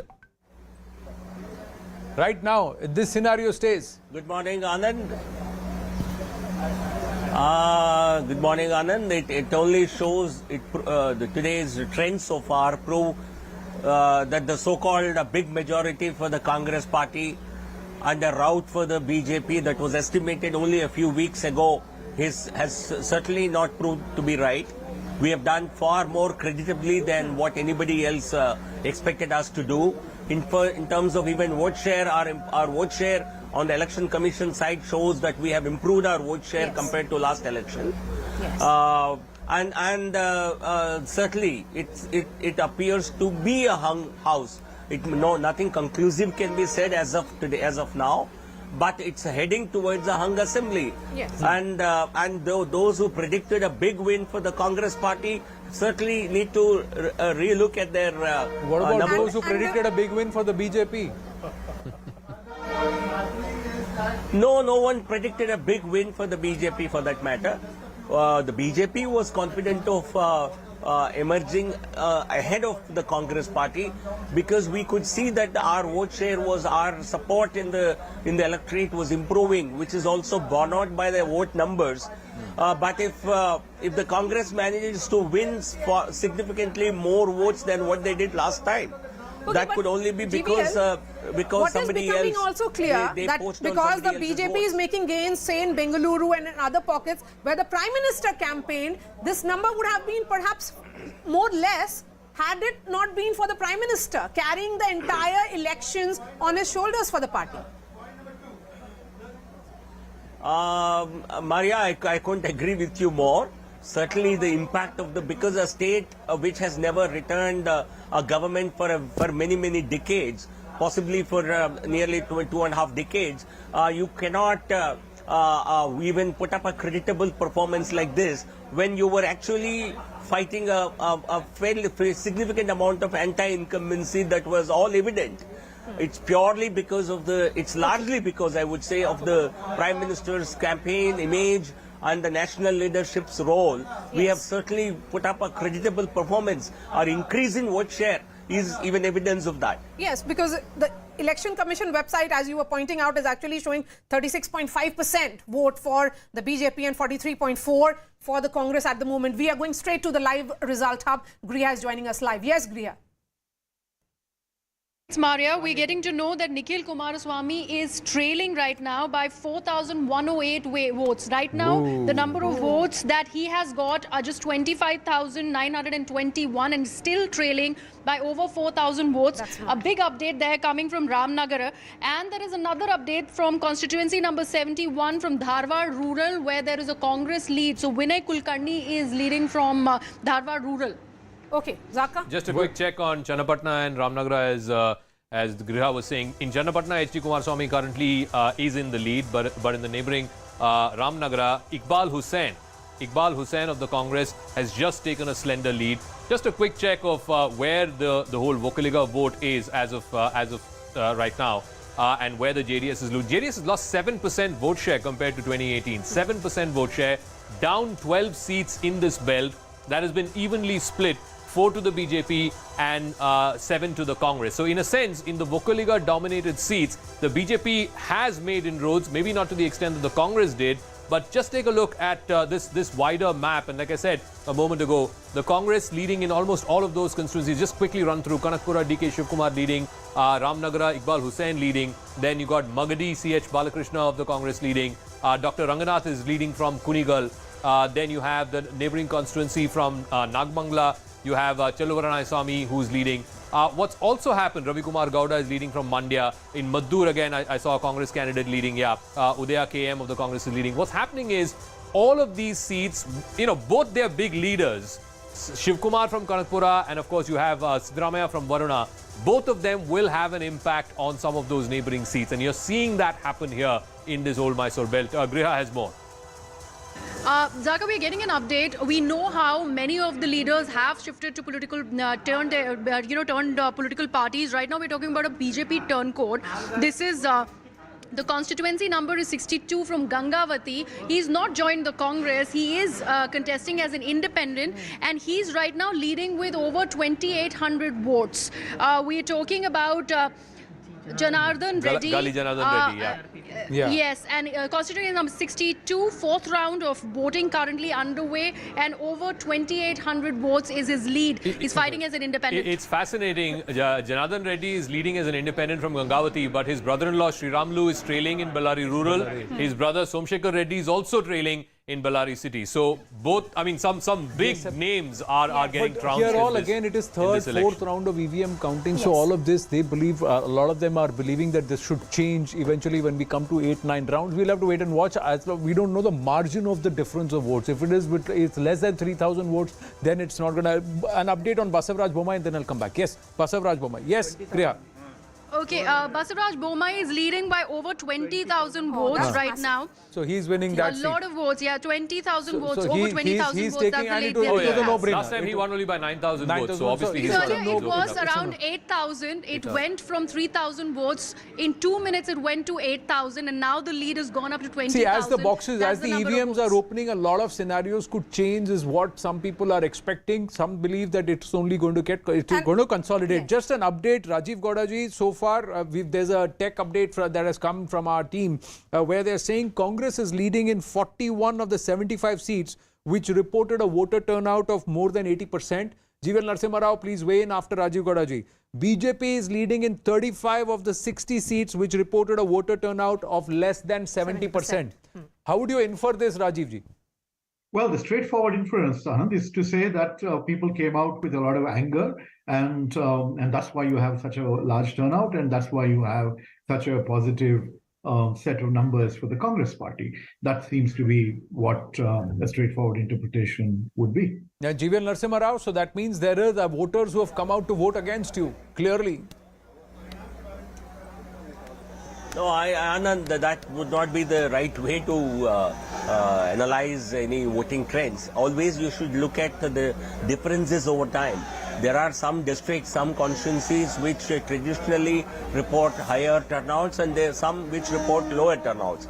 So what is more important is for you to look at what change constituencies where vote share, where turnout has increased by say more than 5% or 10%, have they flipped from the compared to last time, have they flipped more than the other constituencies? So looking at turnout in this election in isolation would not give you any meaningful interpretation of data. But what clearly the trend so far suggests. Yeah, go ahead. Yes, but GVL, the point that you're making, less than 70% in the sense that in constituencies where there has been more or less average voter turnout, they are staying with the BJP. But even in that, your performance is not 100%. No, Maria, what I am saying is, looking at turnout in absolute terms in this election alone will not give you the trend. You should always see the change over time. You see, the overall turnout in Karnataka remained almost at the same level as last time. Last time it was 73, and the last reported I saw in Election Commission was 72 plus something, so which is more or less the same. No, so I don't think turnout played a very big factor in this election. GVL, I just want to add two things. I think there's a story here as well. The SC reserve seats and the ST reserve seats. Last time the BJP had won quite substantially in the Dalit reserve seats. This time around, just to run that once again, this time around, this is 2018. Yeah, this is 2018 where the SC reserve seats, the BJP had won, I think, 18 and the Congress, the BJP had 16, the Congress had 12. This was in 2018. In 2023, that story seems to have flipped a bit. Congress is leading in 17, the BJP leading only in 11. So it's a gain of 5 for the Congress, a loss of 5 for the BJP. Similarly, in the ST seats, the STs are, of course, a substantial chunk in North Karnataka, particularly in the Bidar, Raichur, that belt. Again, the Congress leading 12, BJP leading only in 2. The Naikas, who usually have backed the BJP, this time, at least in this North Karnataka belt, seem to have come back to the Congress. Compare this to 2018, where I think Sri Ramulu is also a Naika, and he's losing from Ballari Rural. In 2018, the BJP had 6. In 2023, the BJP has only 2. So I think there's a story. I said this in the exit poll show as well. I think there's a backward class consolidation that's happened. Certainly in the ST reserve seats, you can see that. And also in the Dalit reserve seats, you can see that as well. So GVL and Professor Gowda, you want to weigh in on that, please? No, Jaka, on the SC trends, SC reserve seat trends, they seem to be more or less following the state pattern. But in the ST reserve seats, what you mentioned, from 6 down to 2, if that becomes the final result, it's certainly a matter of worry for us. It's something that we will have to look into as to how we did not perform well in those seats, because we have actually increased the reservations for STs from 3 to 7%. Something that the previous governments had promised and did not deliver. So we have done a great we have taken a great decision to increase 3 to 7%, and we even implemented that in various recruitments in the state government. So if we are not improving our performance in the ST reserve seats, I would certainly be quite surprised, and I would certainly see that as some amount of a setback. While you are being cautious, and rightly so, on the Congress side, from Bengaluru to Delhi, laddus have been distributed, are being distributed. Bajrang Bali ki gada aur tasveer bhi hai, Rajiv Gowda ji. Nistula has a point here. One moment. Yeah. So on the SC and the ST point, I want to say that the communication from the Congress on these issues, especially in the aftermath of the reservation policy announced by the Bombay government, I found that to be very, very good, and it actually reached a lot of the voting population. There was a very strong feeling that the SC reservation, especially the quota within quota and other things, which has to be done with the consent of Parliament. This was done in October and it had not been pushed in Parliament before that. So they said that if they were sincere about it, they would have done it. So there was a very strong feeling that there was a less of a sincerity in terms of the BJP. This was an election issue. And the Congress was very successful, I felt, in communicating that. Much more successful, very rarely that happens, much more successful than the BJP in the communication game. Mr. Amit Shah, I'm sorry to interrupt. I want to support what she's saying. Mr. Amit Shah himself openly said this should have been done earlier. He said that openly. He said that in the Hindu interview, actually. Yeah, he said that. Did say that. He said that this should have been done earlier. But Rajiv Gowda ji, is this, would you think it's a little premature, or would you think it's well deserved? It's quite a departure from the norm for the Congress party that at the AICC today, the Dole Nagada and the celebration started even before counting got underway. I think the Congress nationally is very eager to see trends shape up, starting with Karnataka, and that's why I think you see the celebrations. But on the SC/ST issue, see, historically there've been a bulwark of support for the Congress party. The BJP had taken away some of that support, but as Nistula just pointed out, the whole reservation attempt was seen as a transparent attempt to really mislead these sections of voters, including, in fact, Vokligas and Lingayats, because the government has done nothing in Parliament to follow up, or at least with the central government.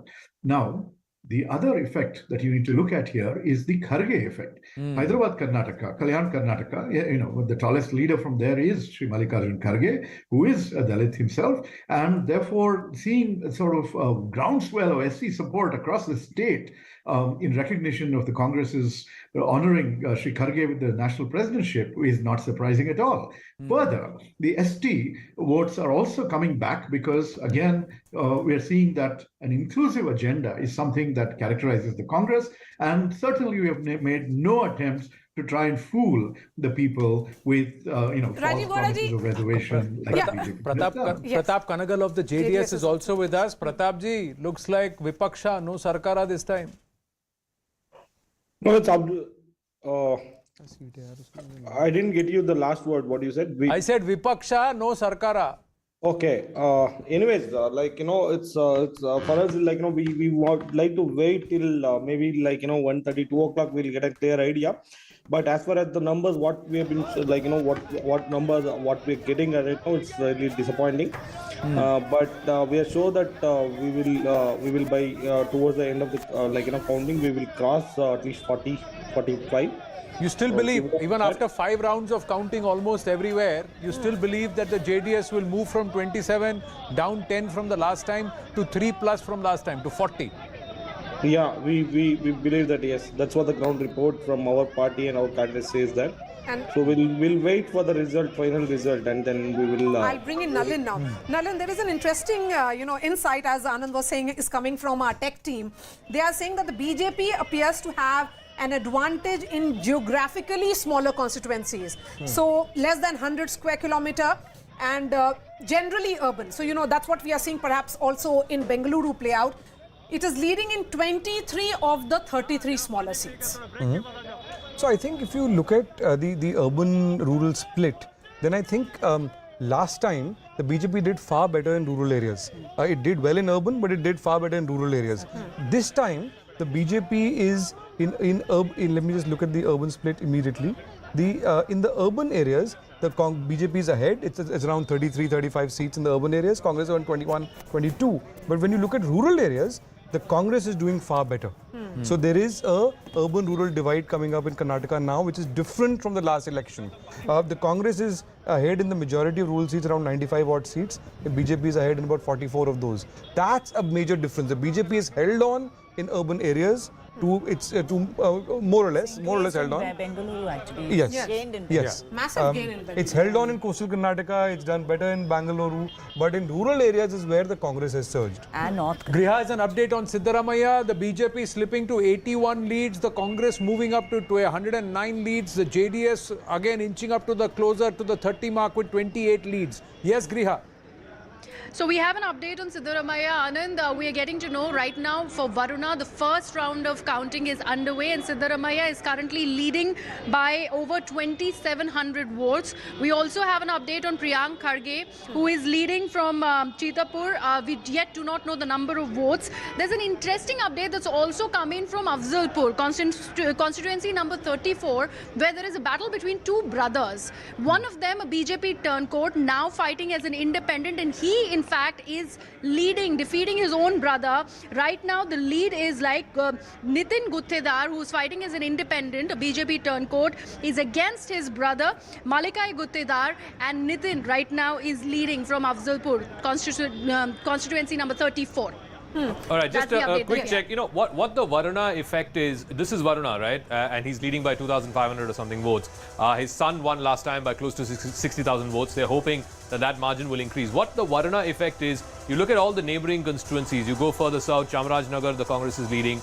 In Kollegal, the Congress is leading. In Nanjangud, the Congress is leading. Again, in Gudlupet, the Congress is leading. What it has had is the neighboring constituencies. It has had an impact where all of these seats were either orange or brown last time, led by the BJP or by the JDS. But this time, the Congress seems to be coming back. Even in Mysore city, one seat the BJP is leading in. The Krishna Raja seat, T.S. Srivats is leading. Tanveer Seth is leading from Narasimha Raja. That's no surprise there. GT Devegowda is leading from Chamundeshwari. Chamundeshwari used to be Siddaramaiah's old seat. But GT Devegowda, it'll again, expected lines, some would say. Siddaramaiah at the counting center as the BJP slips to 80, Congress at 109 and JDS moves up to 28. 7 others, the independent numbers or the other Yes, that's numbers actually also going up to 7. Siddaramaiah there at the counting center, he said he'll visit the counting center and then speak, higher level of security. Sometimes GVL Narasimha Rao, the indication of where the attention is, even of the police officials, security and intelligence also is an indication. Anand, the trends so far clearly show the Congress in the lead, but it's still, I would say, a couple of hours. We'll need to wait to know where the final numbers are going to be. So I think the police and the administration, they always know where to, who is likely to be the next boss and make a beeline. So I won't be surprised. But even otherwise, senior leaders certainly will be given now, the BJP security is below that's 80 required, now, but GVL. BJP is below 80. This is for the first time that they have gone below 80. 4 rounds of EVM counting is over. Griha has an update. Griha, yes, go ahead. What is the update on Jagdish Shettar? Jagdish Shettar, Hubli Dharwad, right now the 4th round is currently underway. It's over, in fact. And the number of votes that he's trailing with Maria is over 7,400. That's the number of votes that Jagdish Shettar is trailing with. We were earlier talking about Shikaripura, Yadurappa's son Vijendra. That was the 2nd round of counting where he was leading with just 2,000 votes. Right now the 4th round is complete and he is gone up to a lead by over 19,936 votes. Interestingly, the BJP went all out to send that message that Jagdish Shettar Oh, will absolutely. Amit Shah said this in an interview that he will lose and he must lose. I think Yadurappa also made it very personal that Shettar must lose. Interestingly, in Hubli Dharwad East, the neighbouring constituency, the Congress candidate Abhay Patil is leading there. But Mahesh Tanganakai of the BJP leading in Hubli Dharwad Central. And so Lakshman Savadi is leading. Yeah, he is. In Athani, yeah. Yes. And some more inside Zaka, BJP is leading in 23 seats which were won by the Congress in 2018. And in 7 seats which were won by JDS in 2018. So while it may be losing the seats that they had won in 2018, but it's making gains in some, unknown pockets. The swing seats, I think Shomu was putting out this data, the seats that always fluctuate between BJP and Congress, out of 10 of those seats, 8 are now going to the Congress. It's a gain of 5. Whereas to the BJP, it's down to only 1 seat the BJP is leading in and the JDS leading in 1. And this is across. There is 1 in Old Mysore, there is 1 in the Tumkur Kolar belt. There are a couple of seats in the central part and 2 in the northern Karnataka part. But I just want to quickly, where the BJP maxed out last time around. All right, Kumaraswamy update from Griha. Yeah, Griha, go on. Kumaraswamy is leading Zaka right now. The 4th round of counting is complete and he's leading by over 19,398 votes against the BJP candidate. So the vote margin has now become huge against HD Kumaraswamy and the BJP candidate. That's the update that we are getting from constituency number 185, Channapatna, of HD Kumaraswamy. Quite literally assured of a win there. But more importantly, the BJP is slipping below the 80 number in terms of the leads and the Congress inching closer to that halfway number. Now again, it's changed a bit. Now, will further rounds change this scenario or is the trend very clear? And is the Congress, we are given to understand, Pallavi Ghosh saying that they're in touch with the independents too, even as they've called all their MLAs to come to Bengaluru and they're going to stay at... 7 independents is a fair number. There is a hotel stay. Actually, Darshan Puttanaya is actually their ally. The Congress has fought 223 seats. 1 seat they gave to him. Out of the 7, actually, I think 1 or 2 independents. Even the Gutedar candidate happens to be a Congress rebel, so he will likely go. The Puttanaya story is interesting. See, he was a very respected farmer leader, farmers leader, and he had very independent views. He used to get elected as an independent even before. Basically, he's a very from the Raita Sangha kind of person. He's always been an independent person, and see how sentimentally people have voted for him. He would have won whichever constituency, whichever party he had joined. He would have won. So he may align with the Congress simply because they'll be very against the BJP. Just on the independents, last time around as well, the independents helped form the government. From Ranebenur, R. Shankar is trailing, and from Hirekerur, BC Patil, who was made minister, he's also trailing. So I think the message is also to those guys who shifted loyalties after the polls. I think but not really, Zaka. I really wouldn't agree because in Bengaluru, 4 people had shifted in, had turncoat and joined the BJP, and In Bengaluru, BJP is doing Sudhakar quite is well. trailing Dr. in Chikballapur. Can you imagine Dr. Sudhakar is trailing? losing, yeah. You know, that is very high a big profile. message. Yeah. K. Sudhakar trailing is a big message. COVID, during COVID, he was the health He was minister. also a turncoat. Also, he did pretty good initiatives, you know, although they didn't communicate it well, but he did, you know, so. Again, coming back to, you know, somebody made the point about Sri Ramalu. Sri Ramalu was the health minister when COVID hit. And, you know, Sudhakar was brought in because he was not able to do it. And look at that. He's hardly campaigned this time too. Yeah. And there's been issue with the brothers there. He himself is not hardly campaigned this time. Sri Ramalu? Yeah. I just feel the next 90 minutes are very critical. The next 90 minutes, by the time we get to the stroke of noon, we may either have a change, as the BJP believes, a change in this entire scenario and a far more muddled or a different picture, or we may just see the Congress going stronger and stronger and moving very clear towards a clear majority, nearly about 120 seats. The next 90 minutes will decide, because by the time we get to noon, we'll have about 9 to 10 rounds of counting, and a large number of votes will be polled. The game will be perhaps where the vote lead is less than about 3,000 votes. So there will be the close fights of the game where one of those is, by the way, Darshan Puttanayya's seat. CS Puttaraju won it last time for the JDS. This time, Puttanayya could be leading. Let's see how it plays out. But there are seven independent candidates. Gali Janardhan Reddy happens to be one of them. But I don't know. I mean, look, 111 is just one short of 112, which is the halfway mark. I think if these trends hold, even some of those close fights, it will tend to go. Generally, it tends to go with whoever's taking the stage. Let's not say the unsayable. I think we have to wait for show, Anand. But in terms of how those seats go. But one thing Zaka has been constant, Anand, for the last half an hour, 45 minutes, is that vote share difference on the election website. That's gone up. It remains at about 7+%. 7%. With the Congress around 43% and the BJP around 36%.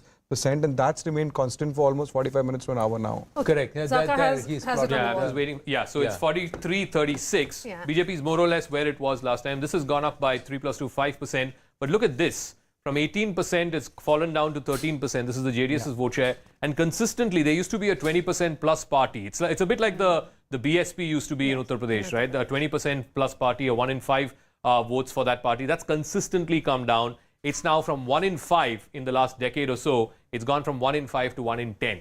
I think that story. And the shift seems to have happened directly. Straight swap to the Congress party. Yeah, a bunch of this has gone to the But Zaka, 13% at present it's showing 28 seats. I don't think it'll be 28 seats. You cannot win 28 seats with just 13% vote share. It's again. I have to say, Zaka, that the JDS vote share, which you were showing, has gone down, has fundamentally been concentrated in 3 districts historically. Right, in the old Mysuru region. Now, what we are, if you juxtapose this with the old Mysuru region results, you will see that there's been a complete flip there, that the JDS number going down corresponds with the Congress number going up. So the Congress number has gone up by 8, the JDS number is down by 7, the BJP at 9. So the trade-off has happened there between straight swap, almost a straight swap between Congress and JDS. Quick update, Election Commission of India website is now showing a 43.2% vote share for the Congress, 112 halfway mark, that's where it shows, but that scene could be changed a little. And also Soumyadeep coming back with some more insights, saying constituencies with high literacy appear to be favouring the BJP leading in 35 of 56 constituencies with literacy rates above 80%. That's the 2011 census data. Congress leading in 18 and JDS in 3.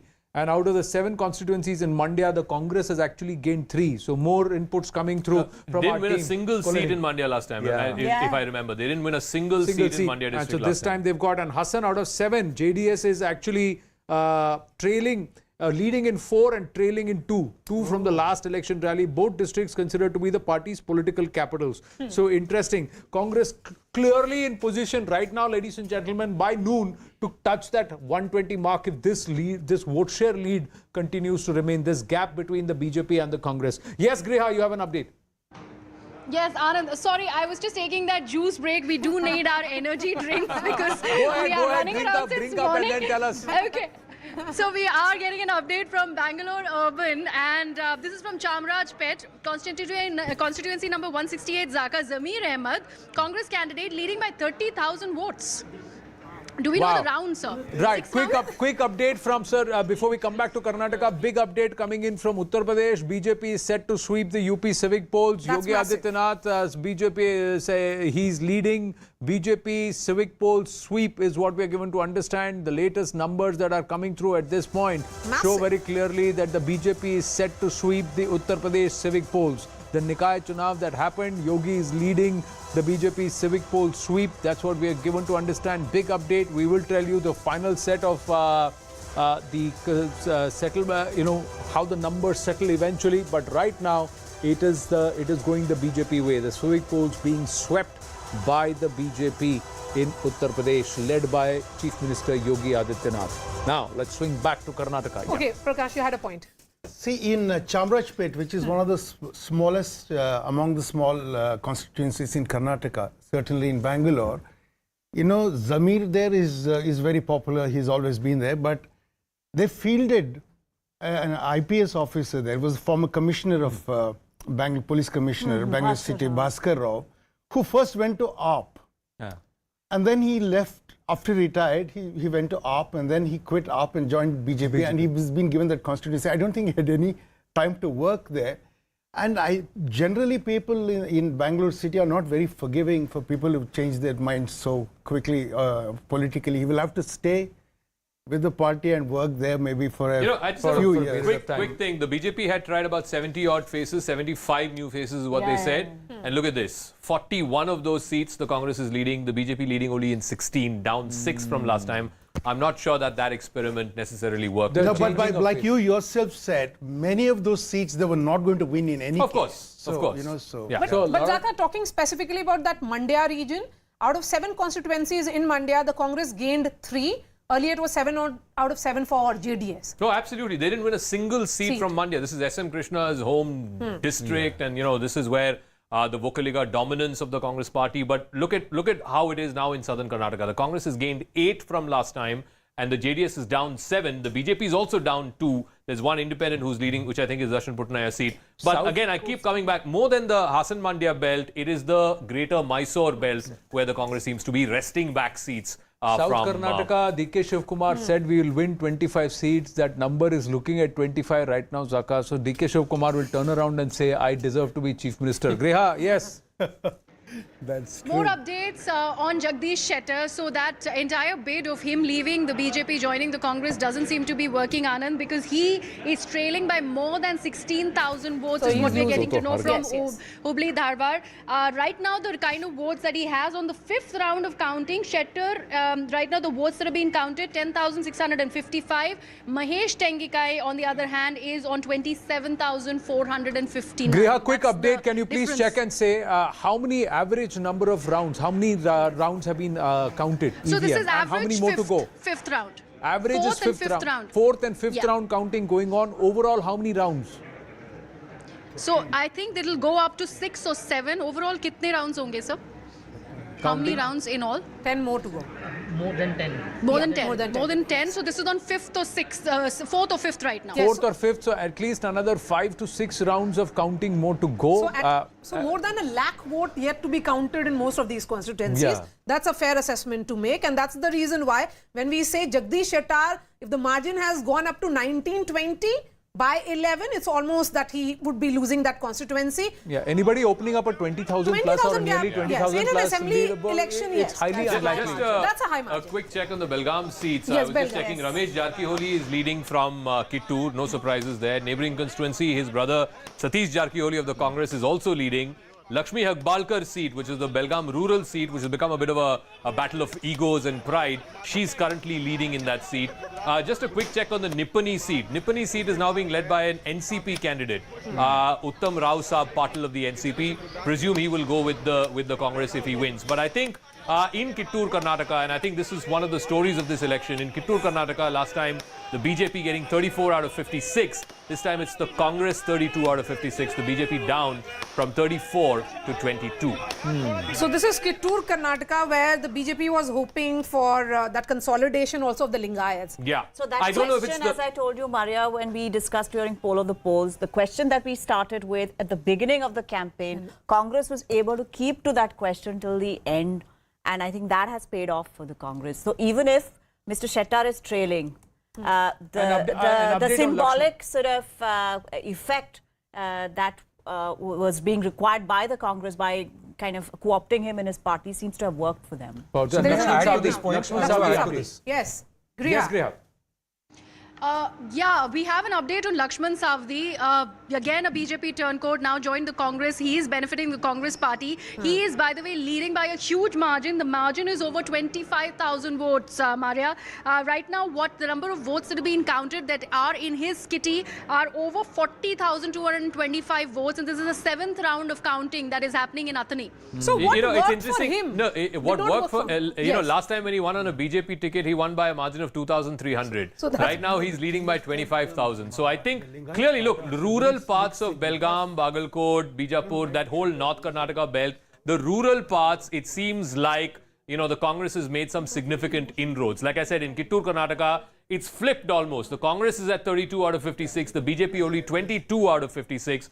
Last time around, it was the other way around. It was 34 to the BJP and only 19 to the Congress. And I think that story, it's not just Savdi. Shettar may be losing his own seat because it's a city seat, but the rural seats, Athani being a classic case, it's fascinating. Last time winning by 2,300 votes, this time leading already by 25,000 votes. So I think you can safely say that Lakshman Savdi, he seems to have benefited from jumping from the BJP. One word from Griha. Griha, quickly give us some update on Mr. Parmeshwara. In the meanwhile, comment on this, Prakashji. What Zaka is saying essentially is that what is working for Sewaddi is essentially this, that it was because of a rural constituency and that is not working for Jagdish Shettar. Both turncoats. I think it is even more complex than that. See, because the cities have a mix of populations, but you'll have continuous belts of, it's like the more homogeneity you'll get in levels of class are multiple. So the influence of a Lingayat religious leader or a Matha will be much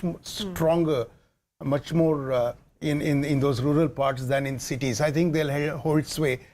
And I think Jagdish Shettar's problem would have been that his voting base came from the Sangha Parivar, from the RSS and all that. And for him to quit the party for an MLA seat, for a person who's been chief minister, would have been a very big thing.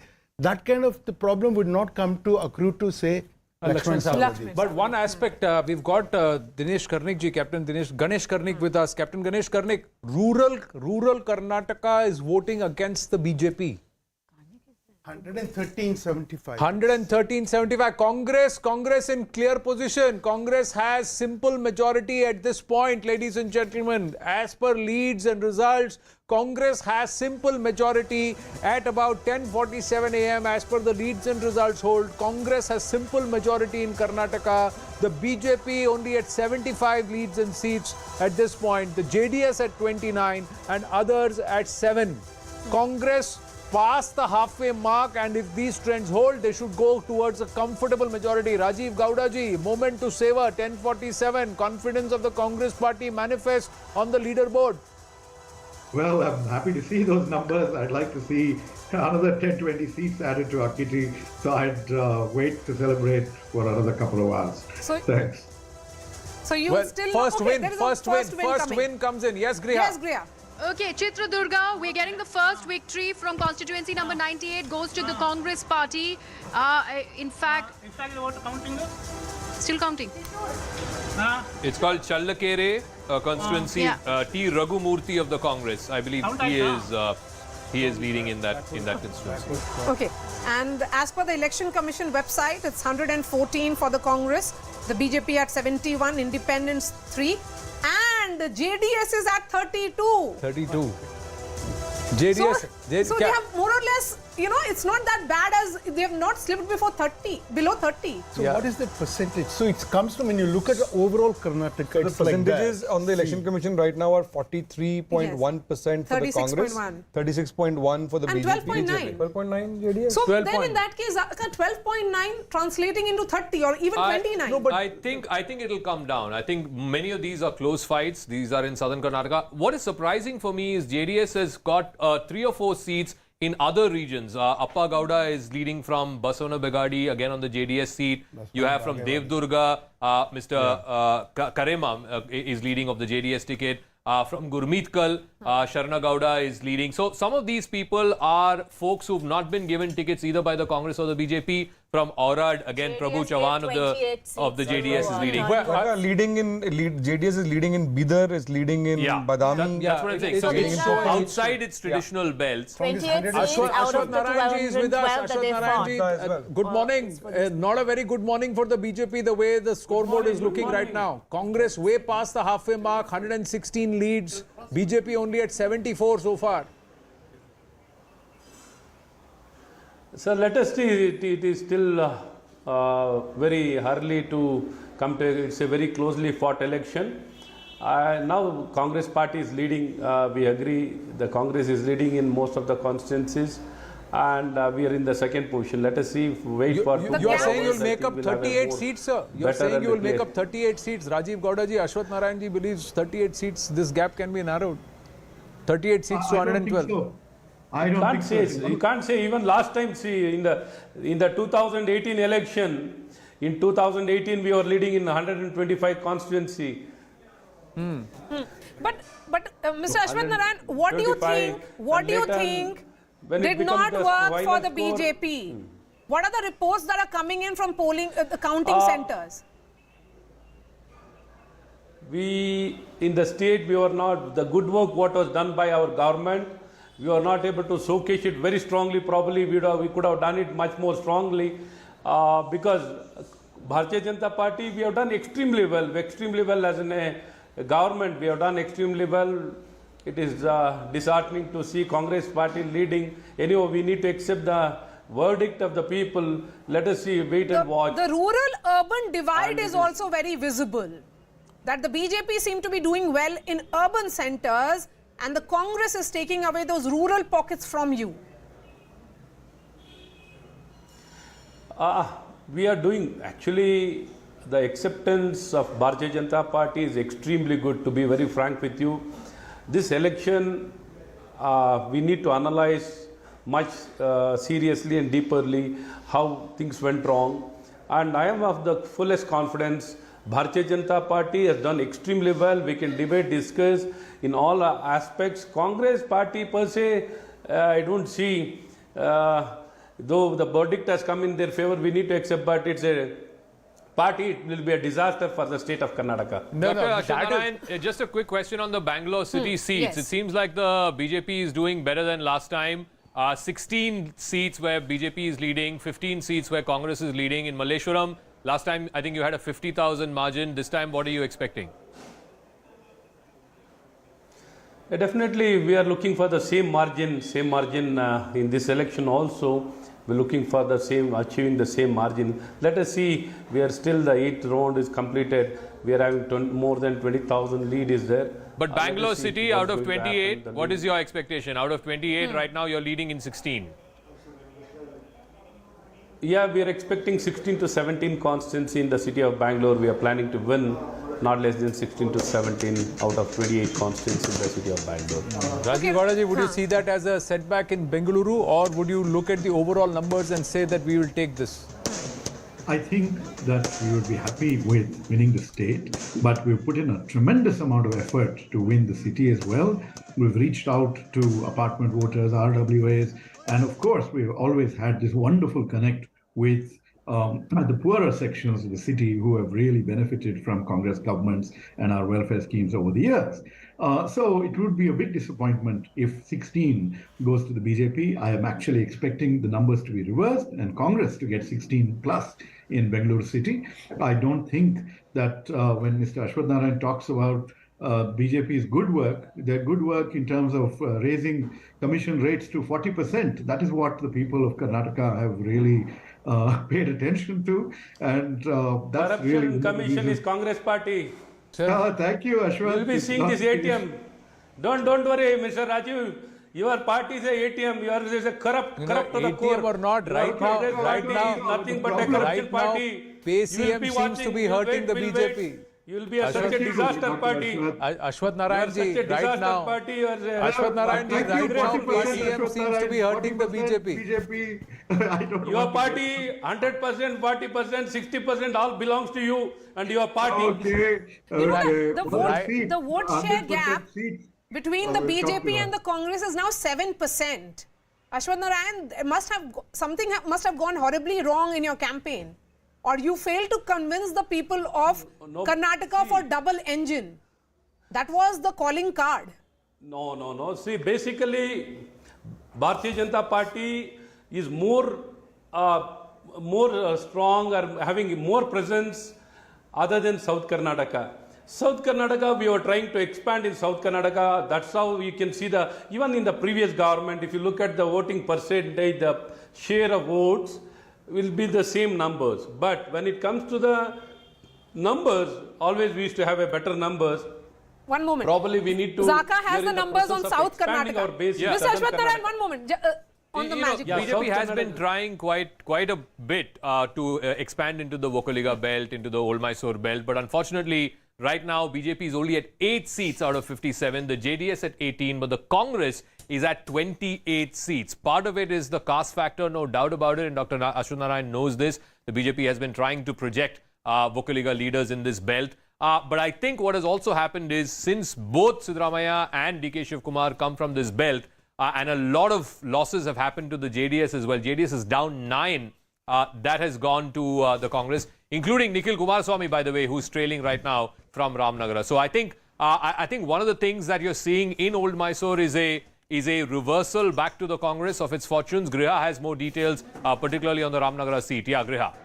Yes, for Nikhil Kumaraswamy, Zaka, you were just mentioning, we now know the number of seats, the number of votes that he's trailing from. It's gone up to 14,781. So earlier, that margin was just about 4,000 votes, and now we know that it has gone up to 14,700, so almost 15,000 votes that he is trailing with. So Iqbal Hussain of the Congress is leading in that seat. Remember, last time they had a victory margin of 22,000 votes. Let's see how that story plays out. In neighboring Channapatna, Kumaraswamy last time won with 21,000 votes. This time he's currently leading in that constituency.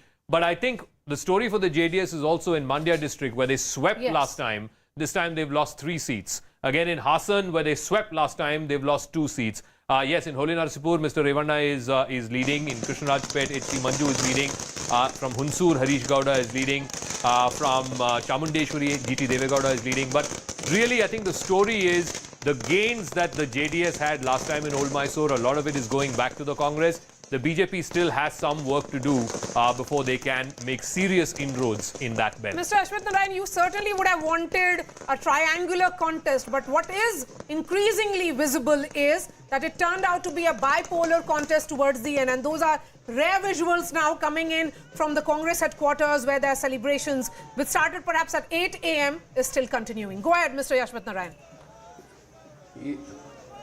It is too early for the Congress party to celebrate. Probably the reversal can start. I am very sure it will be the worst situation is a fractured mandate. I don't see a clear mandate, a clear, comfortable, simple majority.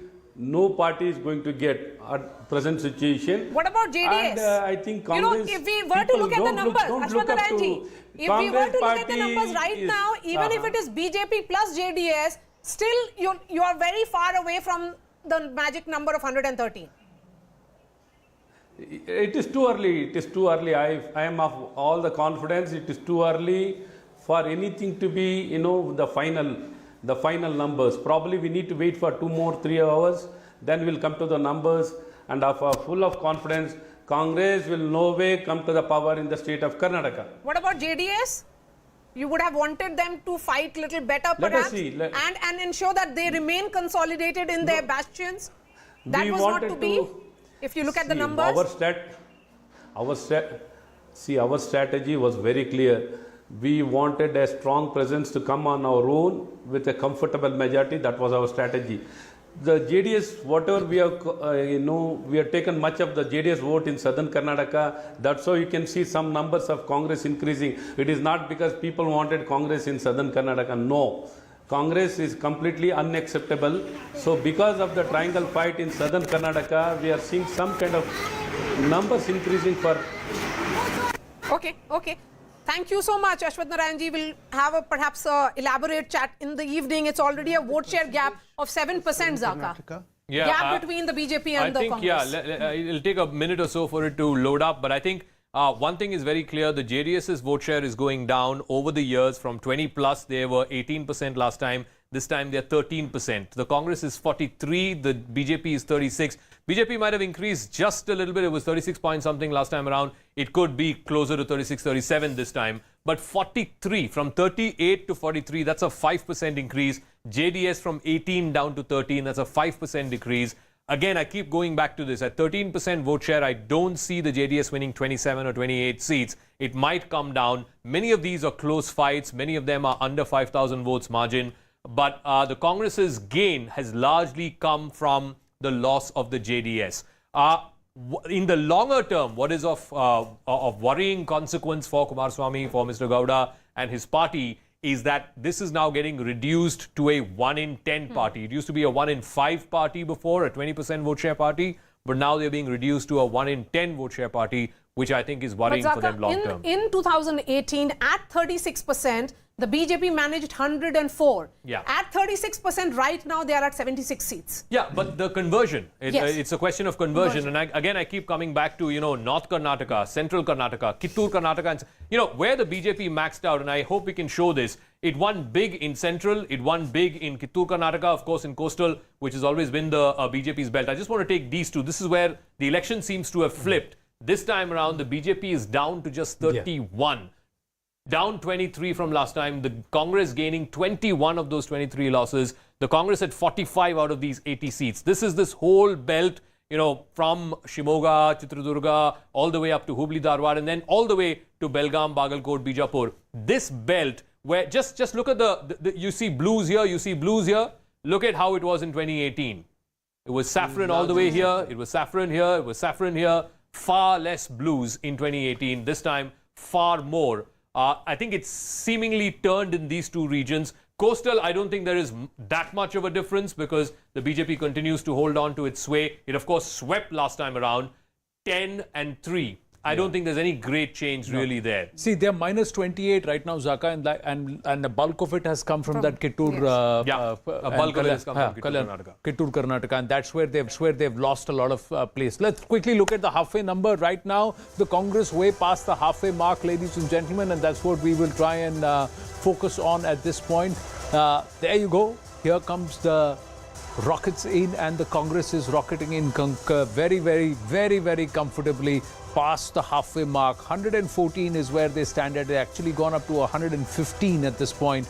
And of course, the BJP trailing far behind. 76. Will they even make up in the subsequent rounds if they claim that these booths will favor them, as they are still hoping against hope? Looks highly unlikely that the Congress is going to be beaten, or the BJP is going to make up this gap of nearly 29 seats from the last time around, and so far short from that halfway mark, that is 113. Right now, the Congress comfortably beyond that halfway, and also the majority number with 2 seats plus. 112 is the halfway and 113 majority. 114, 115 is the lead right now. That's where they are as far as the Congress is concerned. So very, very comfortable in pole position to form government on their own. No Khichdi Sarkar. The trend very clearly shows it's a single party, not just a single largest party, but the party that will also have absolute majority to form government. At present, it is the Congress party. As the rockets zoom out, let's straight away zoom across to the live result hub in Hyderabad. Yes. First results, Anand. Congress is winning from Chitradurga constituency number 98 from Challakere. It is Mr. Raghumurthy of the Congress party winning. So that has been announced. That's the first win that's been announced. Interestingly, 98. Yeah, Raghumurthy of the Congress. In fact, in Chitradurga, other than Shimoga, most of the central districts seem to be going with the Congress this time around. From Kudligi, a Congress candidate is leading. From Sandur, again, a Congress candidate is leading. That whole belt from Vijayanagara, Congress candidate is leading. And then I talked about Ballari. All seats, Ballari city seat, Ballari rural seat, all of those seats, it's the Congress that seems to be leading. So I think there is a shift that's happened certainly in this belt as far as Congress is concerned. If you go back and check in on this belt last time around in 2018, the BJP would have got a large number. Here you go. All of these seats in the Chitradurga constituency were won by the BJP last time around. This time, the Congress seemingly doing better. If we were to look at it from the caste point of view, which is the caste which is staying with the BJP? All right, just give me 1 second as we wait for the filter to go back up. Umbrella. All right. I think the Lingayats, there is definitely a story there. I'm just going to put in the Lingayat filter. There were 67 seats that the BJP dominated last time. I think there is a story there. I think the Lingayat seats have split. The BJP has lost in some of those Lingayat seats. They're down 17 from last time.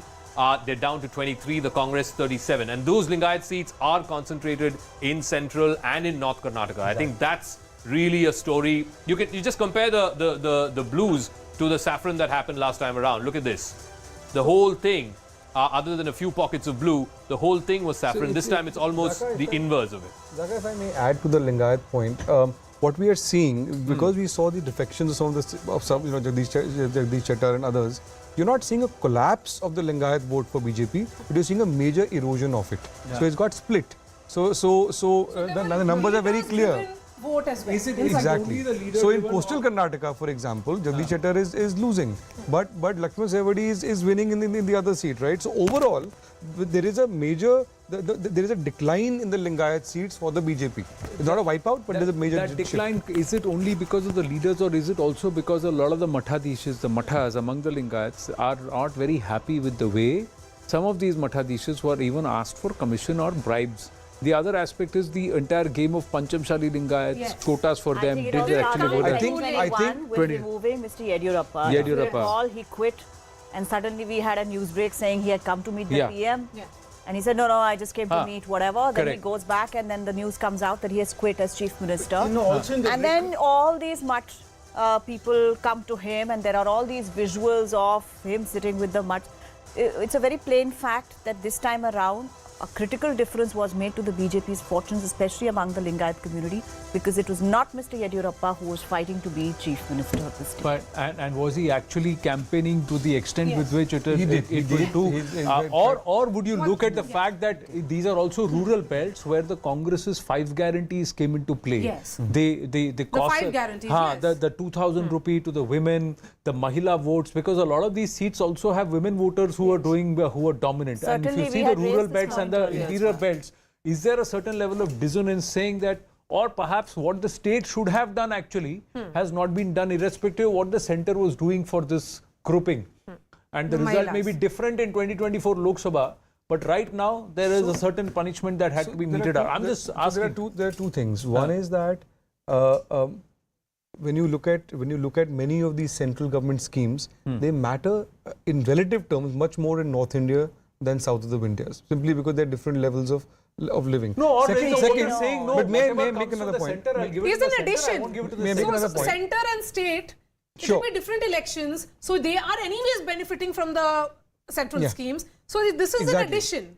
5 promises of the Congress is in addition to what is absolutely what is it's coming in addition. From the those promises mattered, and also on the ground you've not had a very efficient state government, and that has percolated down. It's election fought on local issues, and the Congress managed to keep the attention on local issues. The Congress was resisted the temptation of making it national. See, I want to make 3 points. See, the 40% government thing was a very Bangalore thing. It has not had any great effect in Bangalore, though. But there's a corruption thing that was very simmering in rural Karnataka, especially in the parts that he's showing of recruitment. That there was a recruitment scam, but it never made big news in our papers. But there was a great deal of disgruntlement about that. And 2, it's not just Lingayat votes; it's the ST votes that seem to have gone there. That's why I'm saying you should look at those numbers. I don't know whether we'll ever get it correctly, but I think that also is something you need to look at. It's not just the Lingayat votes. I think. I'm just looking at central Karnataka again. This is Chitradurga, Davangere, Haveri, Shimoga. Chitradurga also, we tend to forget that whole scandal in that matha was in this belt. So, there were a lot of Lingayats who were unhappy because of that. Griha has an update, but look at this. Out of 26 seats in the central districts, 17 have gone to the Congress, a gain of 12. BJP down 13 in single digits. I think that, again, is a story. But Griha, yes, go ahead. Zaka, an update from Bangalore Urban. Chamrajpet is a constituency where Zamir Ahmed Khan has won. So this is the second victory that's been announced. And the margin of votes is over 40,000, 160. Last time he won Looking at Chamrajpet. 33,000 votes. This time the margin is increased despite Bhaskar Rao. I think he's a former police commissioner. He switched over to the BJP. Zamir, I think, had famously said he's not going to campaign. And I guess he had reason enough to say that. But again, the Bangalore city, now the Congress has gone slightly up 16 to the BJP's 15. But BJP has gained 4. The Congress is down 1. So let's see. I think some of the older Congress stalwarts, Harris is back in the lead in Shantinagar. I think Mr. George is in the lead. So some of the older Congress guys are still leading. In the outer sort of constituencies, the BJP seems to have made what about those 72 new faces that the BJP had fielded? Yeah, let's just take a quick check. I think a lot of them were in, let's say, the old Mysore belt. All right, Siddaramaiah speaking. Let's go ahead. Yeah.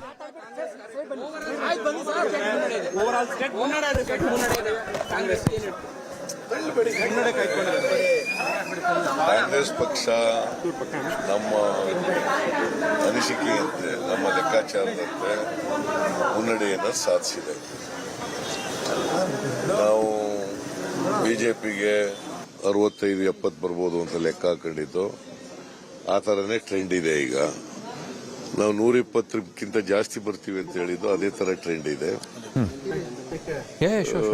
JDS 25-26 ಬರ್ಬೋದು ಅಂತ. Out of 75, Congress 144. So Congress party. But then a lot of these new faces 120 ಮೇಲೆ ಸ್ಥಾನಗಳನ್ನು ತಗೊಂಡು ಗೆಲ್ತದೆ. ಈಗ initial stage ಇನ್ನ 5 round 6 round 7 round ಹಿಂಗೆಲ್ಲ ಆಗಿದ್ದಾವೆ. ಇನ್ನೂ ಜಾಸ್ತಿ ರೌಂಡ್ಗಳಾಗಬೇಕು. The JDS and what was predicted with the JDS, it is somewhere around that. This is 5-6 rounds, 117 seats for the Congress. They should get further consolidated is what his point is. ಸ್ವಂತ ಶಕ್ತಿ ಮೇಲೆ ಅಧಿಕಾರಕ್ಕೆ ಬರ್ತದೆ. ವರ್ಣದಲ್ಲೂ ತುಂಬಾ lead ಇದೆ. ವರ್ಣದಲ್ಲಿ ಈಗ 3 round 4 round ಆಗಿದೆ. 8,000 lead ಇದೆ. Now he's talking about his own constituency. About 4 rounds of counting has happened in Varuna, and he says he'll win much more comfortably. The lead will get consolidated. ಸೋಮಣ್ಣವರು 2 ಕ್ಷೇತ್ರಗಳಲ್ಲಿ ಸೋಲ್ತಾರೆ. ವರ್ಣದಲ್ಲೂ ಸೋಲ್ತಾರೆ, ಚಾಮರಾಜನಗರದಲ್ಲೂ ಸೋಲ್ತಾರೆ. Sir, totally ಒಂದ್ ಕಡೆ ಕೇಂದ್ರ ನಾಯಕರು BJP ಪರವಾಗಿ ಬಂದಿದ್ರು, ಅವ್ರ ಅಲೆ workout ಆಗಿಲ್ಲ ಅನ್ನೋದು ಇಲ್ಲಿ ಸ್ಪಷ್ಟವಾಗಿ ಕಾಣ್ತಾ ಇದೆಯಾ? ನಾನು ಹೇಳ್ತಾ ಇದ್ದೆ, ನರೇಂದ್ರ ಮೋದಿ ಅವರು ಎಷ್ಟೇ ಸಾರಿ ಬಂದ್ರು ಕೂಡ, ಅಮಿತ್ ಶಾ ಎಷ್ಟೇ ಸಾರಿ ಬಂದ್ರು, ನಡ್ಡಾ ಎಷ್ಟೇ ಸಾರಿ ಬಂದ್ರು, ಅದು ಕರ್ನಾಟಕದ ಮತದಾರರ ಮೇಲೆ ಏನು ಪರಿಣಾಮ ಬೀರಲ್ಲ. So no matter how many times PM Narendra Modi or Home Minister Amit Shah come and conduct rallies and whatever, it is not going to have a big impact in Karnataka. Karnataka voter is different, they think differently and the issues are different. ಇವರಿಂದ ಜನ ಬೇಸತ್ತಿದ್ದಾರೆ, ಜನ ಬದಲಾವಣೆ ಬಯಸ್ತಾ ಇದ್ದಾರೆ ಅಂತೇಳಿ ನಾನು ಹೇಳ್ತಾ ಇದ್ದೆ. ಬಹುಶಃ ಅದು ಅದೇ ರೀತಿ ಜನ ತೀರ್ಪು ಕೊಟ್ಟಿದ್ದಾರೆ ಅಂತ ಹೇಳಿ ನನಗನ್ಸುತ್ತೆ. Thank you, sir. Thank you, sir. So Siddaramaiah saying as more rounds are counted, he is confident that Congress will consolidate the lead. Let's just set down Air Alexa and quickly look at how the chart looks. How does the Vidhana Saudha look at this point, ladies and gentlemen? What is the story as far as the Vidhana Saudha is concerned? Let's just set Air Alexa down right next to the Vidhana Saudha as we come to that beautiful building. Right now, the Congress party is sitting in government comfortably all alone. The rest of the contenders will be sitting in the opposition. The treasury benches belong to the Congress party. This is how the entire pie, the arc looks like. Halfway past, 117 leads and wins already in for the Congress party. Comfortably past the halfway mark of 112, 5 seats plus. So not very unsettling. Will the Congress want it to be further consolidated? 120 plus? Yes, they would. And this would be also bucking a trend It's after a long time that Karnataka is voting in clear majority, and that's what's is important. The BJP slipping down to 73 now. No way they're going to come back in contention, irrespective of how many more rounds are left and whatever chances they talk. They have huge amount of introspection to do. What are the issues that did not work in their favor? But more importantly, the Congress proving that by keeping the issues local, they can challenge the BJP directly. They can fight this election, and if they can win Karnataka 224 seats and come back and fight like this, does that set a template for the other states that will go into the polls ahead of Lok Sabha 2024? And how does this place the Congress party overall? Of course, the local story right now in Karnataka is who is going to be Mukhyamantri. And there it's not just DK Shivkumar and Siddaramaiah. There is another person who's thrown in the hat. G. Parmeshwara has come out and said a Dalit should be the chief minister now. Nistula. Please find out how he's doing, from your colleague there, how he's doing in terms of his lead and etc. Because he has always maintained that Karnataka deserves a Dalit chief minister at this point. And there has been a huge Dalit consolidation and ST consolidation for the Congress in these elections, and therefore he feels that it's the right time to stake. The buzz in Bangalore was that Mr. Parmeshwara is doing this at the behest of someone else. He's being sort of propped up by somebody else for this whole narrative of, the first Dalit chief minister of Karnataka. But look, I think... No, but he said this before. So he has. Even during the campaign, he said this. No, even previous years. Even before that. He's been saying it for a long time, and he has been deputy chief minister under... Before, correct. Kumar Swamy. Sorry. Rajiv Pratap Rudy of the BJP is with us. Rajiv Pratap Rudy ji, namaste. Not a good day for the BJP. How do you do? The Congress seems to be not just in pole position, but absolute majority in Karnataka. Well, I've been going through all the channels, and it has been there. It looks like they have a marginal advantage. But I still, as a politician, as a representative of the BJP, would like to hold back for a few more hours. Having said that, most of you are talking in one direction. Of course, I appreciate that. But there are other channels also contemplating, and then we cannot write off JDS. We cannot write off BJP's better performance. So I'll prefer waiting than commenting, because. But this lead is so far open, Rajiv ji. It's so far open. 118 seatons mein some wins confirmed for the Congress party already. The BJP is at 72 leads right now. Do you really believe that there can be a comeback possible with about 5 to 6 rounds more of counting to go? You see, I've been contesting elections for a very long time. And that's why I always reserve my opinion. My excitement or my failures or my defeat, I do not come back to it as fast as most of you would be doing it. Because for you, it's, of course, a very exciting, for the viewers, of course, it's very exciting. It's like a match which has to end with few balls. But for me, it is always wait and watch, and then we conclude. And then we have things to say after that. So please excuse me as far as claiming a victory or claiming a defeat. But looking at the trends, Rajiv Rudy ji, see rural Karnataka, core belt of Lingayats, and even the tribal dominated seats, all these are swinging towards the Congress party. So I'm not talking... कुछ तो अध्ययन करना होगा sir. मैं अध्ययन करने के लिए यहाँ नहीं बैठा हूँ, और ये मैं बिल्कुल स्पष्ट रूप से आपको कह रहा हूँ कि मैं अध्ययन करने के लिए यहाँ नहीं बैठा हूँ. चुनाव हो चुके हैं, परिणाम आ जाएंगे 2 घंटे के बाद. आप प्रत्यक्ष रूप से मुझसे पूछ लीजिएगा कि परिणाम क्या हुआ, नहीं हुआ, और क्यों नहीं हुआ, और क्या होना चाहिए था, और क्या करना चाहिए. जो रुझान है, इस पर सभी विश्लेषण पर हम आ जाएंगे. But the point which you are saying is that you are asking me to admit defeat. Is what which no, I'm not asking you to admit defeat. I'm looking at it and saying, is this not below par for the BJP? You have the entire freedom. You have the entire freedom to discuss and tell me that, look, watch out. It's dangerous ahead. I'm watching out. I'm listening to all of you. I've been listening to all the channels, and there has been ups and downs. Of course, I see on the figures which is rolling out on your screen. Yeah, you are 118. 18 BJP is 72. Others are 7. There is something with the JDS as well. So why can't we wait? And please carry on with your analysis of all the places which we have lost our victory. But we will wait and confine myself to the outcome, which will happen in about 2 hours from now. Rajiv Pratap Rudy ji, I wanted to know, when we look at these numbers, even if it is not as per your expectations, 72, is there a sense that perhaps that gamble that the BJP went for, which worked in multiple states, including Gujarat, did not work here because you went in and changed 72 of your faces and went for newer faces? That could have, been played differently because several veterans actually quit and went, jumped the ship? Well, that is a thing which I would love to discuss, and I would still say the elections were very localized. The state issues, the division of the voters, the rhetoric which was built up. We have to look into it. But I did see that it was a lot of polarization of a different kind. And there weren't any national issues involved as far as Karnataka was concerned. So it does happen in the states, and we have seen this happening in the states. When we talked about Gujarat, it was 100%, we would say, a nationalistic elections.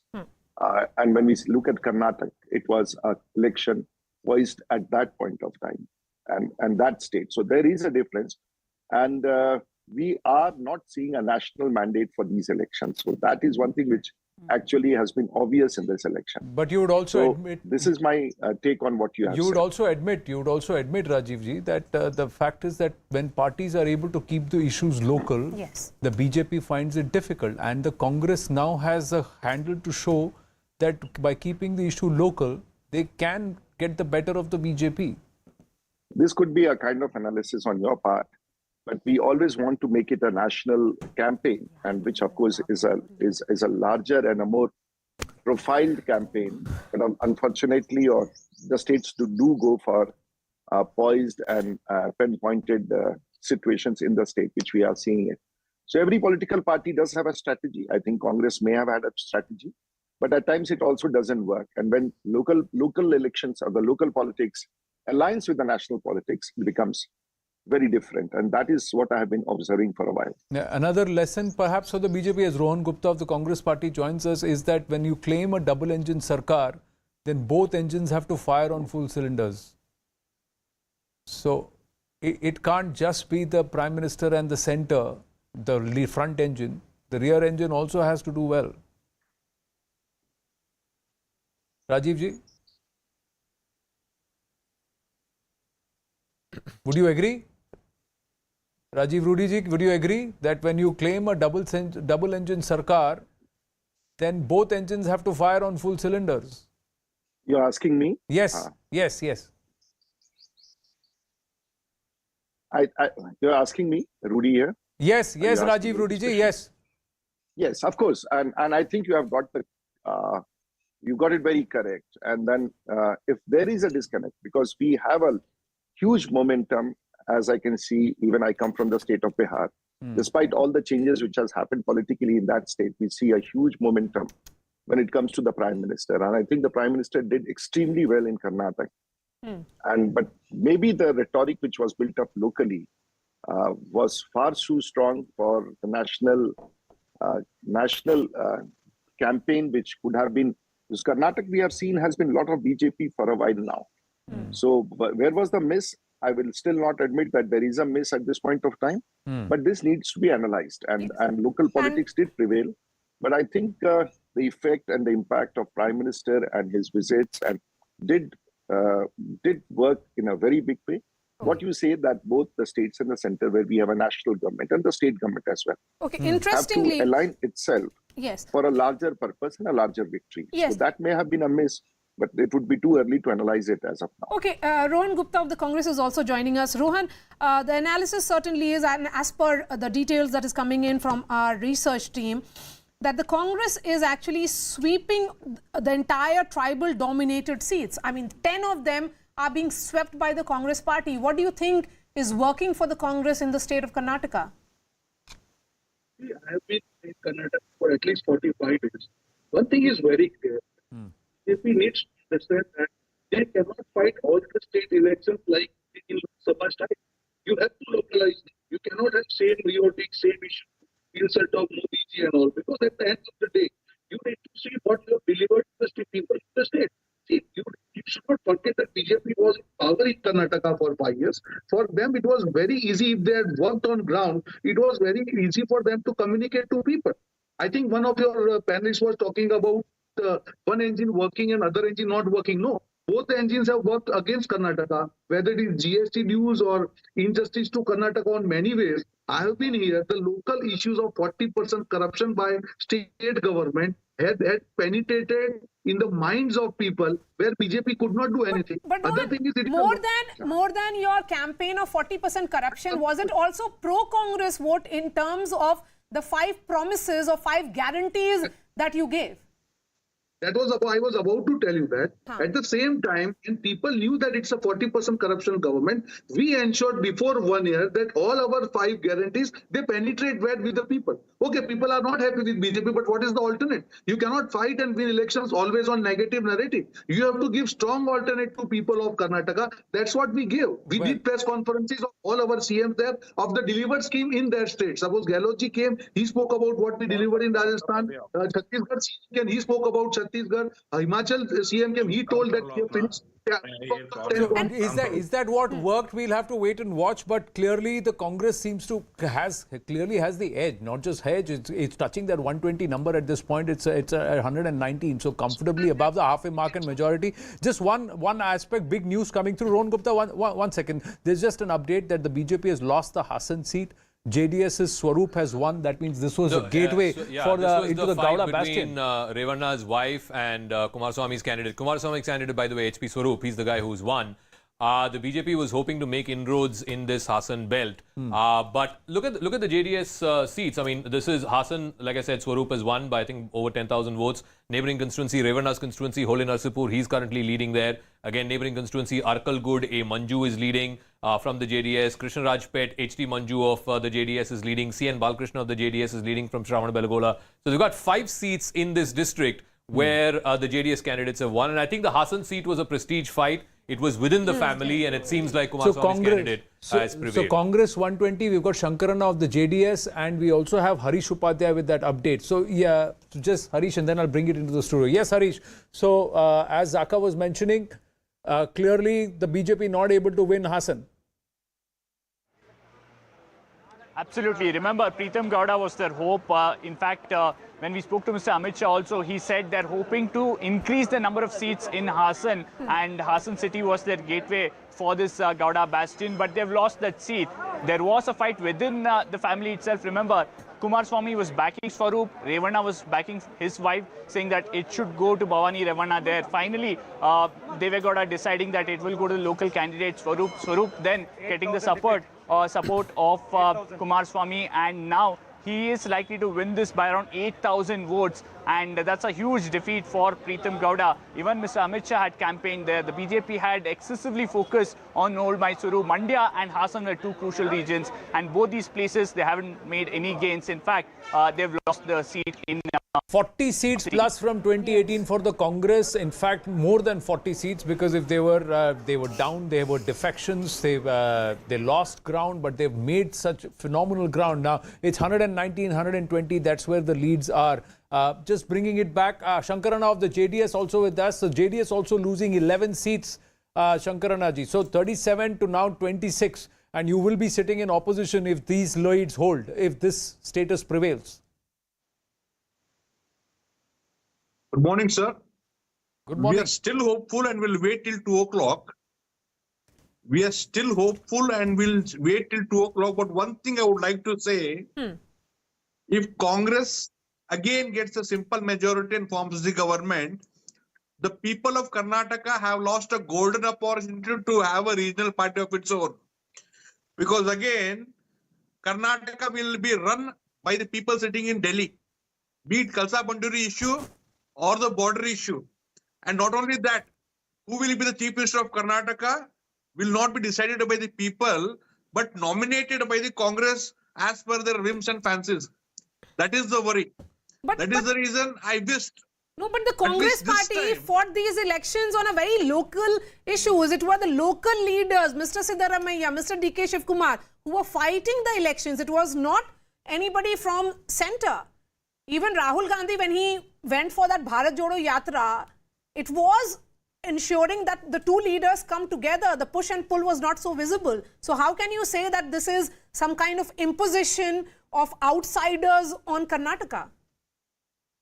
If that was the case, why at the last moment, Congress, which said they will ban PFI when already PFI was banned, they also, like the BJP, tried to lure the Muslims and they tried to fool the Muslims. And You know, the other I side, just have an update. the Sorry, sorry, I'm interrupting. In Kolar, surprisingly, the JDS seems to be doing well, including in Kolar city seat. Remember, Siddaramaiah was contemplating. He had in fact even announced publicly that he'll fight from Kolar. It's the JDS's CMR Srinath who's leading in Kolar. In neighbouring Srinivaspur, Venkatesh Reddy of the JDS leading. In Bangarpet, Mallesh Babu of the JDS leading. In Mulbagal, again, the JDS candidate there leading. So I think about 5 seats, the JDS is leading in Kolar. And Kolar, I want to come back to Kolar for a moment because that entire thing around Rahul Gandhi started from Kolar. And he went to Kolar, he campaigned there, and he was advised to keep it to local issues. Don't talk about national issues. Don't talk about Adani and the controversy around the Modi surname. He kept it away from that. But the Kolar seat seems to now be going to the JDS. So I guess in hindsight, Siddaramaiah knew that standing from Kolar, and if he lost, like he lost last time, one seat he lost and the other seat he won. If that were to happen, that would be bad for him. So he decided not to contest from Kolar, and with good reason, because the JDS seems to have won quite a few seats in this Kolar district. And so, Nisula, you wanted to come in and make a point. No, I basically wanted to agree with the point that you made, which was that the Congress actually fought this election more like a regional party. Regional party. And they raised a lot of regional issues, including the milk cooperatives and, things like that. I think that at some point, the JDS will have to acknowledge that they did it better than them. Because the JDS started talking about regional parties and being a regional party, but the issues on which the Congress was able to create a lot of noise, JDS was not able to. And this is something which is not going to be advantage BJP going into Madhya Pradesh, Rajasthan, Chhattisgarh. Even as I want to throw and say who should be the next Chief Minister of Karnataka, the Congress would now figure, those are straight fights. We have Madhya Pradesh, Rajasthan, Chhattisgarh, straight fights between BJP and Congress. 3 big states. The Congress has now figured this out, that as long as they keep the issue local and they don't allow it to be nationalized at all, they have an advantage along with the promises, the guarantees or the freebies which they would say, welfare promises which they come. So Nalin and Prakash Belwadi. So those are the visuals coming in of DK Shiv Kumar actually watching the election results. Prakash ji? Like Obama in the situation room. Yeah. What exactly is the situation here? Now, would you want to see a Dalit CM or a Vokaliga CM or a... No, if it becomes 120 seats for the Congress and plus, he was saying, Shiv Kumar has been saying it will be 141 seats, remember, Correct. okay? So it may go up a lot more now, okay? So, but if it becomes that, it'll become more and more difficult for him to become the chief minister.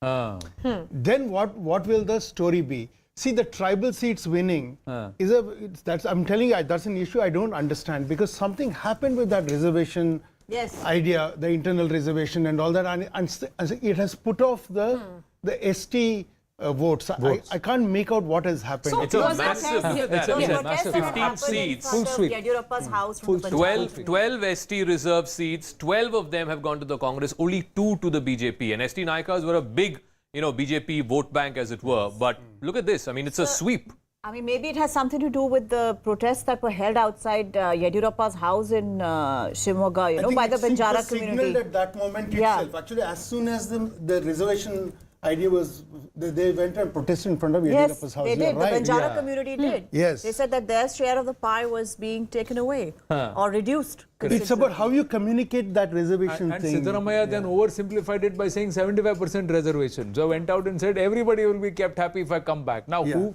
should be... See, the other thing I will tell you is that including BJP supporters in Karnataka, in urban areas certainly, will be happy with the result, because they are really tired of this khichdi. Yeah, because it's this 40% happens because of that too. Clear mandate is important, but who should be the chief minister? No, I feel like if they make Siddaramaiah the chief minister again, see, Siddaramaiah's issues, he was not like that as he came into power, I'm talking about Siddaramaiah from the 80s, he was not like this. He was a very business-minded, very focused. He was the finance minister and all that.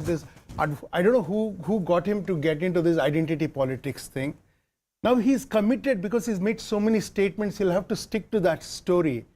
And because it is just turned, whatever the Supreme Court verdict finally will happen, once you touch this internal reservation issue in Karnataka, I'm telling you, it'll boil for at least two he got into hot terms, water in 2018 because So you spoke think he about shouldn't be Lingayat being CM? a separate religion. The thing is, like, for the Congress, because of what you said, see, if you concentrate on regional issues, JDS will increasingly become irrelevant. That's the point. Yeah. See, look at the Vokkaliga vote, for instance. See, the Kolar Vokkaligas are very different from the Hassan Mandya Vokkaligas, okay? See, they're Gangadakara Vokkaligas, these are Marasu Vokkaligas, they're Telugu speaking, all kinds of things are there, okay? So, a pocket of them seem to have gone in one direction, you know? Yeah. So, if you see that map there right now, Yeah, it's this is the gone. Kolar belt. It's all gone to the. See, all that is the thing, you know. This change has indeed happened. It's not business as usual now.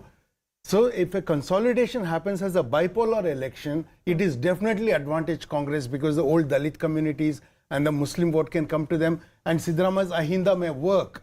But it will also have repercussion because then there'll be a polarization. We have BK Hariprasad, leader of opposition in Karnataka Legislative Council, now joining us. He is also former General Secretary of the Congress Party. Mr. BK Hariprasad, it's certainly good morning for the Congress Party and a much needed one after a very, very long time.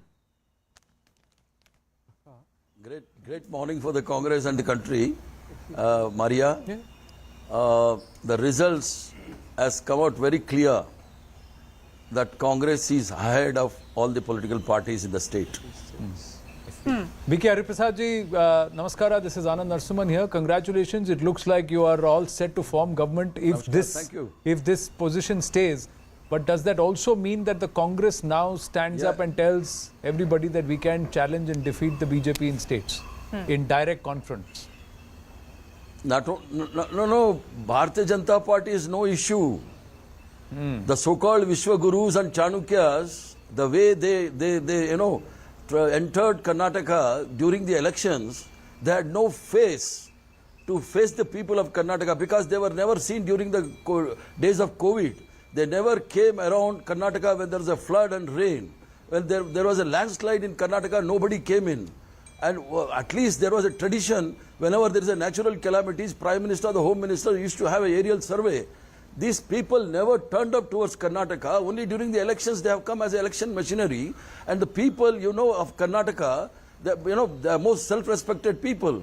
When their self-respect is harmed, definitely they will give a befitting reply. Okay. This is not the first time. What worked for you? What worked for the Congress Party? What do you think worked for the Congress Party on ground?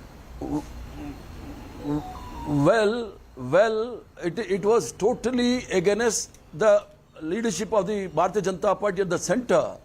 The way they came into Karnataka, and definitely, and there was in the mind of the people, for no reason, Rahul Gandhi was disqualified for the speech he made in Karnataka.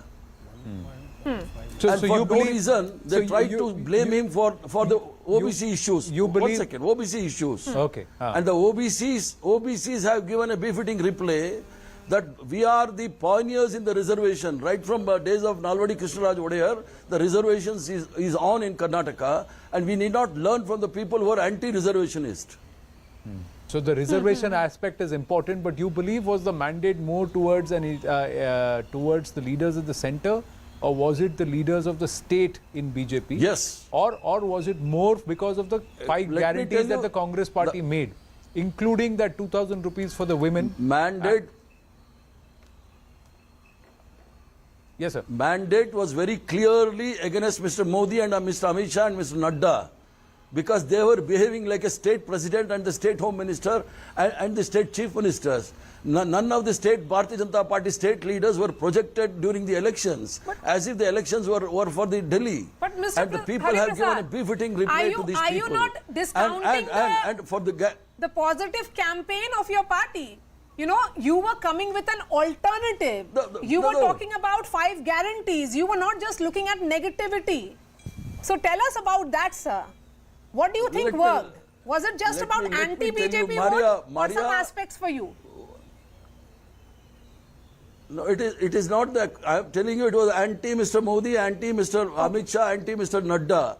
Our positive campaign was because to counter what Bharatiya Janata Party could not bring out a proper manifesto in Karnataka. You just see the last 3 days, the advertisements of both BJP and the Congress. And we were talking about the day-to-day life of the people, and they were talking about the religion and the caste. And this is the difference between the Congress and Bharatiya Janata Party.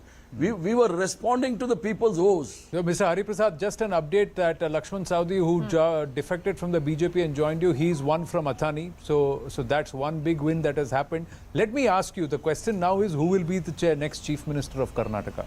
So do you have a preference or do you have a name in mind? This is nothing new to me. I've been in the party for a long time and in the ACC. And this question is basically as to only Congress. Congress has got a tradition and practice. After the elections, the elected MLAs will give their opinion to the High Command. High Command, after taking the opinion of the MLAs, they will decide who will be the leader of the But in your wisdom, who should it be? Well, it is for the High Command to decide after taking the opinion of the elected MLAs. But BK Hari Prasad ji, this election was fought by Mr. Siddaramaiah and DK Shiv Kumar. It will be settled between the two of them. Do you think that? Or there will be other stakeholders Mr. as well? Parmeshwara believes that Dalit should be a CM. Maria, you know the tradition of the Congress party, right through, it is the opinion of the MLAs which is being collected by the observers, and then with consultation with the High Command we will decide the Chief Minister. People have the aspirations, everybody has got nobody is a saint here like Bharatiya Janata Party, though they call themselves saint and they want everything worldly pleasures on the earth. It is not like here in Congress. Okay, We have last fought question. the battle, and whoever Last question, will the Congress now tell other regional satraps, in Mamata Banerjee, in KCR, in other leaders, that they are the real party which can take on the BJP, because it's about 100 of the opposition. Yeah, it's about 150 Lok Sabha seats where there'll be a direct contest between them. Well, Maria, let me make it very clear. At the national level, it is the Congress party alone can fight Bharatiya Janata Party. As far as the regional parties are concerned, they are the satraps at the regional level. They will fight BJP. There is no doubt about that. At the national level, it is the Congress party alone has got every unit in every villages to fight Bharatiya Janata Party and its fringe elements. So do you think this settles the entire argument as to who is going to be the fulcrum of the opposition for Lok Sabha 2024? Does this win in Karnataka settle it? Well, definitely, because it is not the first time. Way back in 79 also, when Indiraji was disqualified, it was Karnataka which gave a befitting reply to the anti-Congress forum. Now the anti-Congress is BJP, and definitely we have given a clear signal for 224. And you may say that in 2019 also the same issues were there. For that best answer, Mr. Malik, the former governor of J&K, has given how they won in 2019. BK Hari Prasad ji, thank you very much. And Once congratulations. again, congratulations are in order, because it looks like the leads are settling. Thank you. We would have loved for you to answer who you think should be the next Chief Minister, but we'll wait and watch. Thank you so much. Yeah, I stick by my old theory. I think Siddaramaiah will be Chief Minister. There will be a Vokaliga Deputy Chief Minister and possibly a Lingayat Deputy Chief Minister, because the Lingayats have voted so much. So what happens to the Dalits? Yeah, he's leading in Bableshwar. Last I checked, I think he's leading in Bableshwar. I think now his stock will also be quite high, looking at how Sure, the party sure. has done. And what happens to Mr. Parmeshwara then? I don't know. So he'll have to wait a little longer. I don't know. Well, the leads seem to be consolidating. We'll just check if Griha's got another update. How many rounds already? At this point, it just seems to be settling here, ladies and gentlemen. Like we said, that the Congress, the moment it got to that 111 number, it would only increase. And if it has opened up a 7% vote share gap between itself and the BJP, it was inevitable that it was going to steamroll this election and get into a position of absolute majority. That's where they are. Will they further break into the 120s? It's unprecedented in the recent times, isn't it? The last time a party had... I think Siddaramaiah, when he won in 2013, had 122. So it's more or less in that. So nearly a decade that we are seeing a position like this. Yes, Griha, what's the update? How many more rounds to go across overall? And So Anand, how many seats which depending are on the still tight fights? constituency, Are there Depending on the constituency, it depends on the number of rounds that are going on.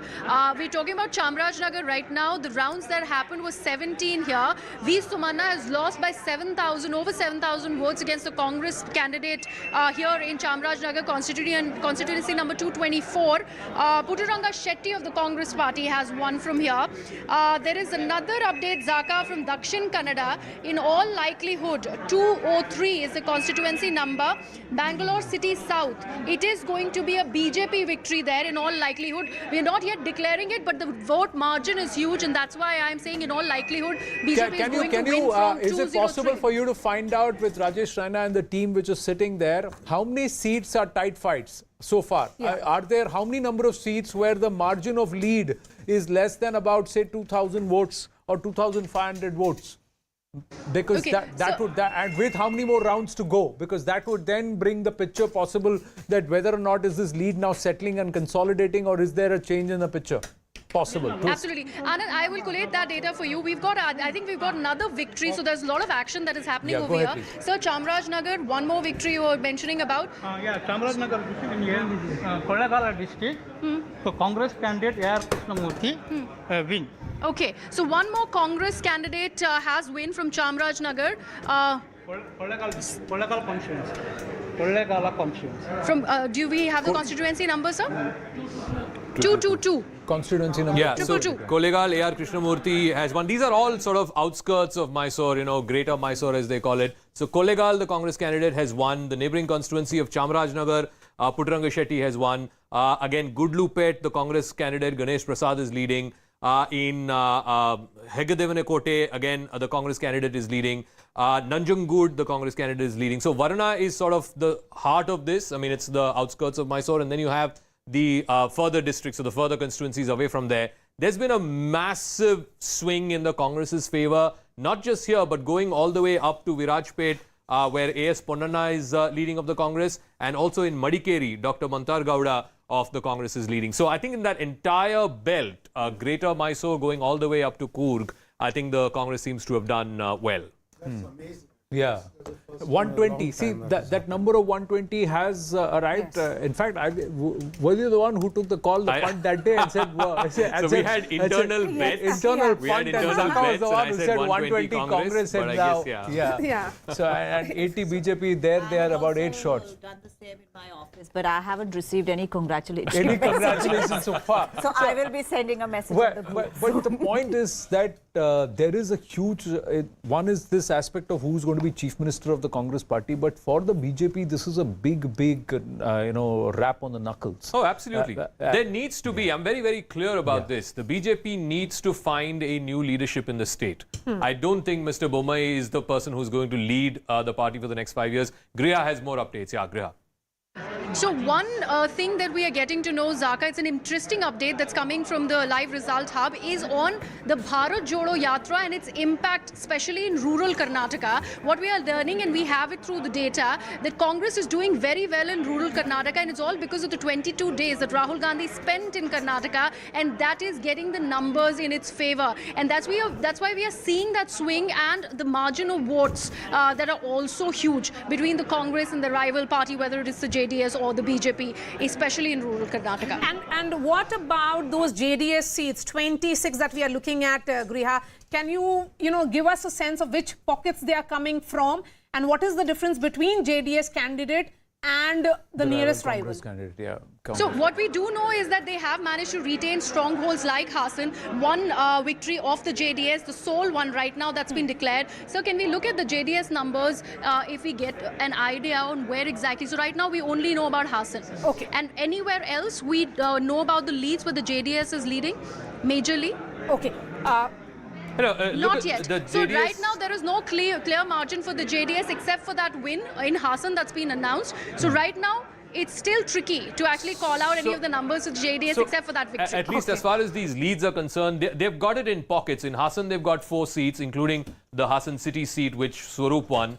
In Outer Mysore, in Hunsur, Harish Gowda of the JDS is leading. In Chamundeshwari, again, GT Devegowda is leading. Again, in the Greater Mysore region, in Hanur, Manjunath of the JDS is leading. And in T. Narsipur, again, you have a JDS candidate, Ashwin Kumar, leading. In Kolar district, which, like I said, 5 seats, the JDS is currently leading. So they've got a bunch of patches in Hassan, in Kolar, and in Greater Mysore. Also a couple in the north, which old Mysore party. yeah, I mean, the northern seats seem to be interesting for me because, again, in Belgaum, Bagalkot, they're leading in 2 seats. These are rural seats, Devar Hipargi. In Raichur, in Gurmeetkal, I think it was a sitting seat. I think they had defeated Mr. Kharge's candidate last time in Gurmeetkal. That gentleman seems to be leading there. And also in Devdurga, Karema of the JDS is leading. So JDS seems to be getting, pockets here and there, which is beyond just this Hassan, Mandya, Ramnagara belt. I think in Mysore a few seats, in Kolar a few seats, and a couple of seats. 28 seats that they gave to outsiders. Candidates who were rejected by the chance of BJP. winning. Whether that's work. Aparajita Sarangi is with us. Aparajita ji, namaste. Not a good Saturday for the BJP, especially with the Karnataka numbers the way they are right now. That's right. Congress is doing very well and BJP is not doing so very well, but I can only say that we had put in our best efforts as far as the election campaign was concerned, and all our leaders who had gone campaigning received massive positive response from the people. We would continue to work for the people of Karnataka, but I can only say that BJP's vote share is more or less intact, and which makes us happy. The counting is on. And in many of the seats, in fact, the difference is less than 500 votes. So I think we need to slightly more, have patience. You still have your hopes up. About my party, Bharati. Despite a nearly... we never lose our hope. We never lose our hope. But I can only say that here is a party with a difference. Bharatiya Janata Party either wins or learns. It never loses. So we are going to learn in case we are not able to have the But this is a tough lesson. But it's a tough lesson, Aparajita ji, tough lesson this one. Because Karnataka mein sabne bahut kuch effort lagaya, but there are some strong lessons. Bharat Jodo being dismissed. Now the data is coming through saying that wherever Bharat Jodo went and wherever Rahul Gandhi went, the Congress has reaped benefits. See, I would not look at the Congress. I would look at my chessboard the way we have played.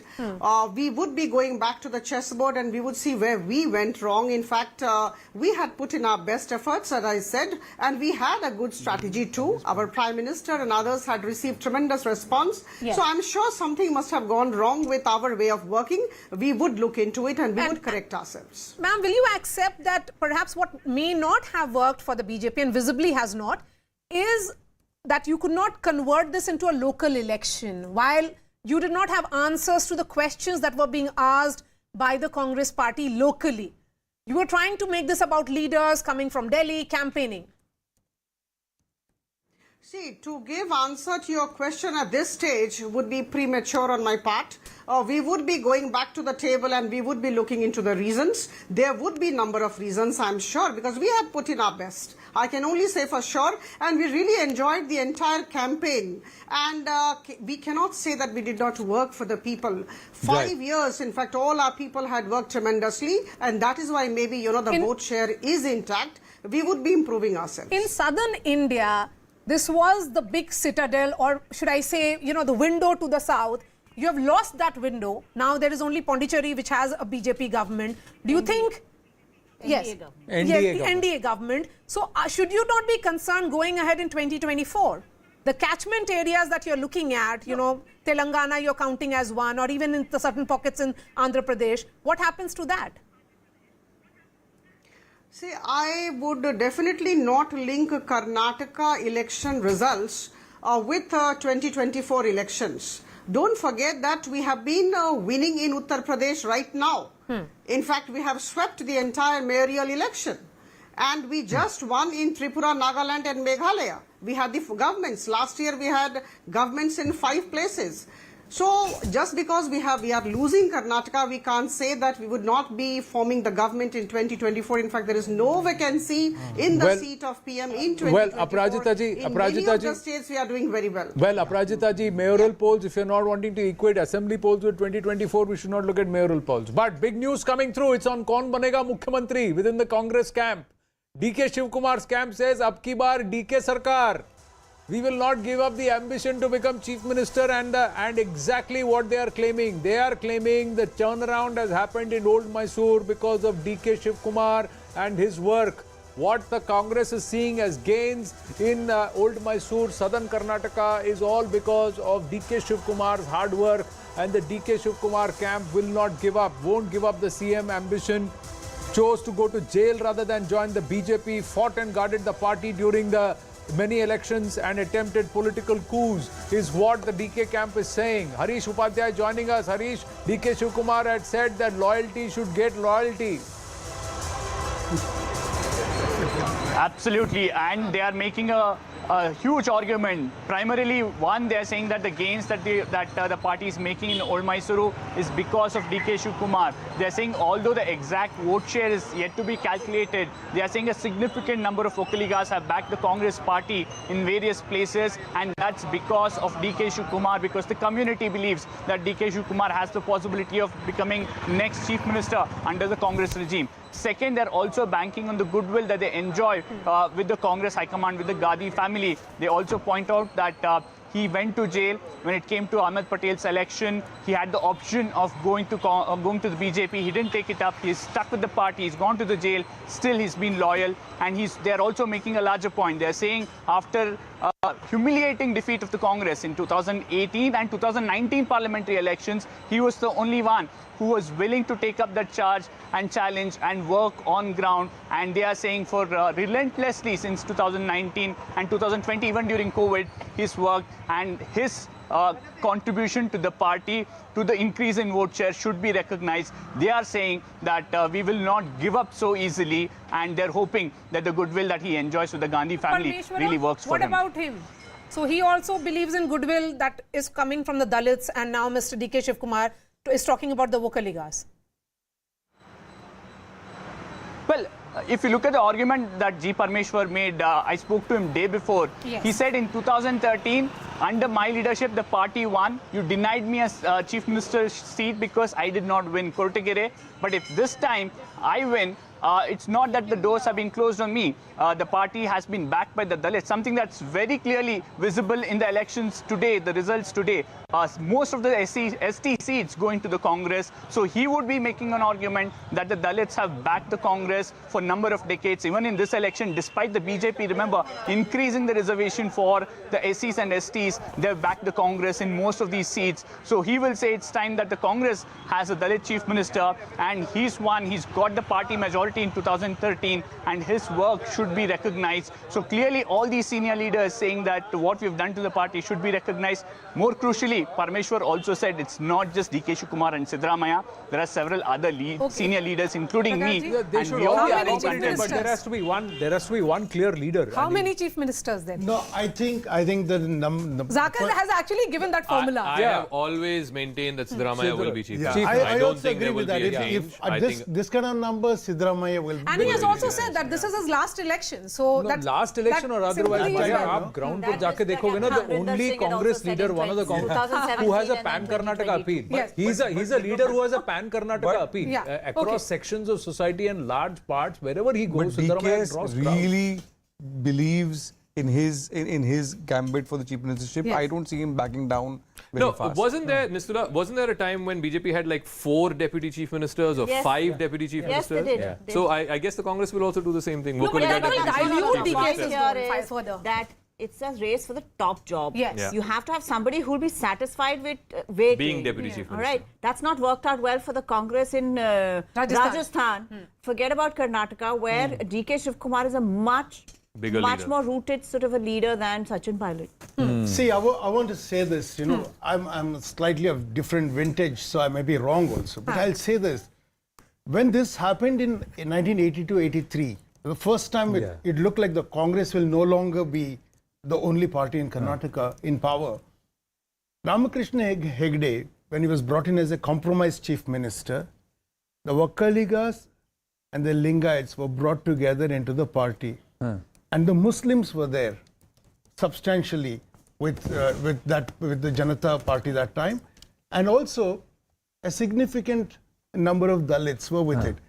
Now, if you push for the Ahinda thing, there will be a reaction of this consolidation of Lingayats and Vokkaligas. It's really possible, I'm telling you. That is the danger of this. That's the danger of identity politics. It has up to a point, it's fine. Yeah, there'll be a pull and there will also be a push, a repulsion. Yeah, because you see, BJP, they gave that thing to the Dalits because their internal survey showed that they were not doing well at all. That is the problem. Right, because in fact, the entire Lingayat moved to the BJP, or initially away from the Congress and then later to the BJP from the late 80s, early 90s onwards, was a reaction to the Hinda push of the... No, the Congress has to show something or do something for the Lingayats in this election because the Lingayats have transferred quite a bit in central and in North Karnataka. Mr. Patil then. I don't know who the tallest Lingayat leader is, but somebody should be. They clearly can't put MB Patil as a chief minister. He will come as, like he said, DK Shiv Kumar as a one deputy CM and with a plum portfolio. Let me continue as KPCC and wait out. Nobody wants to be KPCC president, especially when the party is in power. Right, we've got the. Let's bring the halfway mark and let's bring the rockets to get them to zoom in once again, and there they come from Dhaka side as they make the entry, and the rockets zoom into the halfway mark, 113, and it's the Congress that's zooming in, not well past the halfway mark. It's like comfortable at 120. Ab thoda money bags, Operation Kamala, none of that is going to work at this point at all. That's what the Congress would say. 122 is the lead. Very comfortable, sir.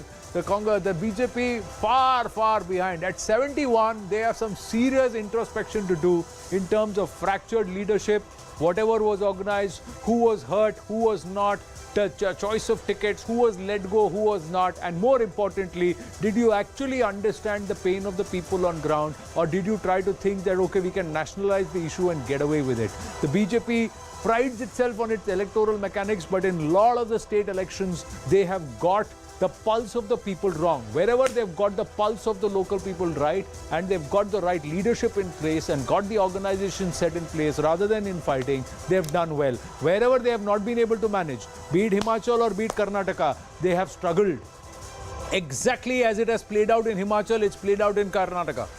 Factions, everybody trying to push the other person down, deny the other person, and it has hurt the BJP. But for the Congress party, they have kept the issue local, they have used their regional bahubalis effectively on ground, and they've communicated the message where they wanted. They focused on areas where they were weak.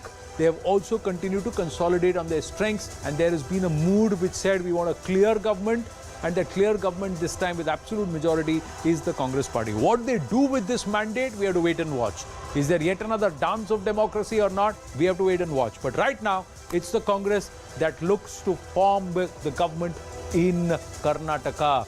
Does this set the tone going forward, sir, for Rajasthan, Madhya Pradesh and Chhattisgarh? Formula ready ho gaya hai. Sab jagah it's the same thing, bisat, local issues, and figure it out. Yeah, not really. See, I have a theory about Karnataka elections. Just as it's a standalone election, there are no other states clubbed with it. It is a discrete category in itself. Happens in Madhya Pradesh, Rajasthan and Chhattisgarh, Telangana.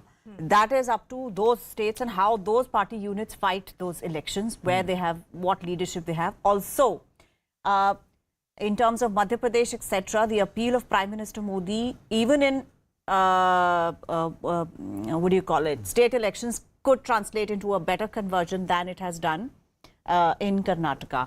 And let me remind you, in 2013, Karnataka had gone to the Congress, but 2014, immediately they posted the worst ever Lok Sabha election. Gujarat, they sorted their leadership out. Okay, in Himachal, the leadership was diffused, there was fractured mandate for the BJP. I'm being very, let's just break it down clearly. In Karnataka also, there was huge amount of factionalism. A lot of leaders were upset without the interference of certain leaders from the center, and also with the sidelining of certain leaders on the in the state. So there was a lot of diffusion. The real issues were they actually addressed. Look at Madhya Pradesh. There is a leadership fatigue which is clear and evident. Yes. Look at Rajasthan, there is a diffused leadership. There is no clear leadership as far as the BJP is concerned. Look at Chhattisgarh. They don't have a counter to Bhupesh Baghel right now.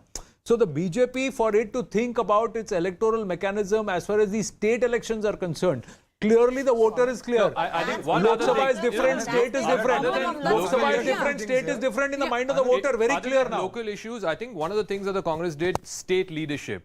Both Siddaramaiah and DK Shivkumar are very, very strong state leaders. Yes. I think that is another big takeaway. And they also said, we'll keep you in the hunt. Yep. You set aside your differences till the And time, yes. let's win first. Let's win. That is something they've sorted out. Now, if they're able to sort that out with Gehlot and Sachin Pilot, let's win first. That is unlikely. Or let them Yes. decide. Let them decide. See, if they can choose Gehlot, allow Gehlot to be Rajasthan Chief Minister over AICC President, that means Gehlot holds sway. That So works when you are in Pilot go. opposition, perhaps. That's When you for are in Congress. opposition, you send a But different BJP message to में कौन है मुझे that. बताइए ना BJP में 10 leader है who think they can become Rajasthan Chief Minister and they don't have a counter to Rani Sahiba. They don't have a counter to Rani Sahiba. Sorry, Nalin. Yeah. I was saying that a few months ago, I spoke to one of the senior most leaders in the Congress who actually said from Karnataka, who said, अगर हम ये चुनाव हार गए तो हमारी party टूट जाएगी कर्नाटका में.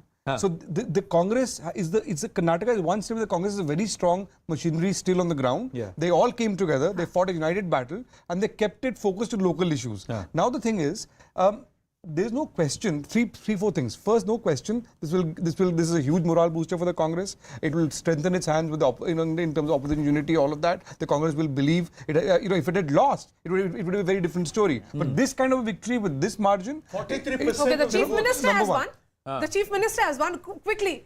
Let's quickly go to Griha. Griha, what is the margin of his victory? Basavaraj. Yeah, now Okay, former the Chief margin Minister, is yes. not yet clear, Maria, but it's a clear victory for Basavaraj Bommai from Shigaon. That's a given because he was actually leading from a huge vote margin. We are yet not sure of the kind of votes that he's leading from. There is another BJP victory that's been confirmed, and this is from Belgaum Dakshin.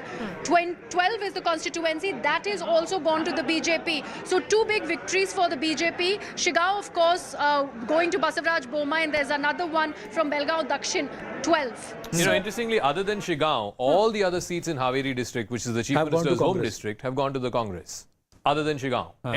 Every other seat has gone to the Congress, which was not the case 5 years ago, which was not the case in 2018. So the Chief Minister's popularity is just limited to his constituency. Not just that, the pat on the back from Siddaramaiah seems to have saved Basavaraj Bommai, if I were to Okay, say tell it. me, what did Yedurappa did not do? Prakashji. See, Yedurappa, I think like he's always been asked to leave kicking and screaming, and I mean, I personally like him, so I might speak with some prejudice. He's a person who listens to people and he talks. He's a very good Old world politician. He's very good negotiator, and he has managed the anger of the Lingayat community leaders. I'll tell you what the real anger is, in my opinion, is that BJP wants to broad base its electoral constituency in Karnataka. They do not want to be a caste-based party. They want to be a Hindutva-based party, a larger grouping they want.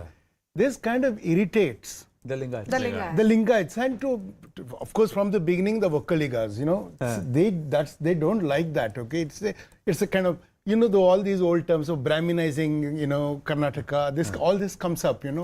All those terms are no longer used, but that anger is there. And what Yedurappa did was that he managed, okay? But, if you were him, you would manage in such a way that, see what happens if I'm not there, also you can communicate.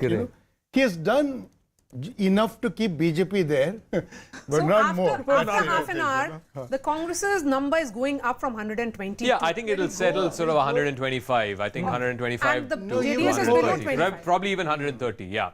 On the Lingayat question, I think there is a story there because certainly the Lingayats, some sections have moved away from the BJP. Look at this, 67 seats, the Congress leading in 38 out of those 67, BJP down to 23, down 17. Almost all of those gains have gone to the Congress. Just compare this to 2018 for a moment, because 2018 out of those 67 seats, it was almost the opposite picture. The BJP won 40, the Congress 20. I also want to take you back to 2013 because Yedurappa had left the BJP, he formed his own party. The Lingayat vote definitely split in that election. And if you look at 2013, it is similar to the story now. That time too, the Congress benefited because of the fracturing of the Lingayat vote. The BJP was down to 13. And now 10 years later, the BJP is down to 23 seats, 10 more than a decade ago. But look at the Congress. The Congress almost at that level where it was in 2013. It had 40 in 2013. It's got 38 this time around. I'm very, very clear. Two things. One, the Congress will have to give a senior Lingayat leader a senior position in its government. And two, I'm very clear about this. This sets the stage for Mr. Vijayendra to be projected as the next leader of the BJP. BJP. Yes. Very, very clear about it. So this also allows him to grow.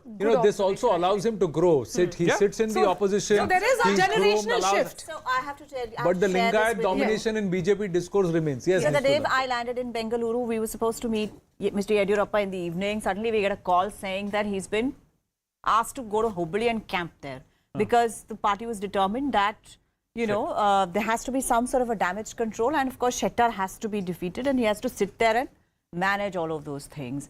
And so I was a little, in fact, when I got the appointment in Bengaluru itself, I was a little, I thought it a little strange because it was in the middle of the campaign. I would have thought he was traveling and he gave me a middle of the day time where most of these people are not available. And that's when I realized that Mr. Yediyurappa, of course, wants the party to do well, but I don't think his heart was in campaigning anymore. No, I mean, I think he was very clear that since he was not going to be chief minister, there was only so much he was prepared to do. And he didn't share this with anybody, but it is my idea that it is better for his son that the party had lost.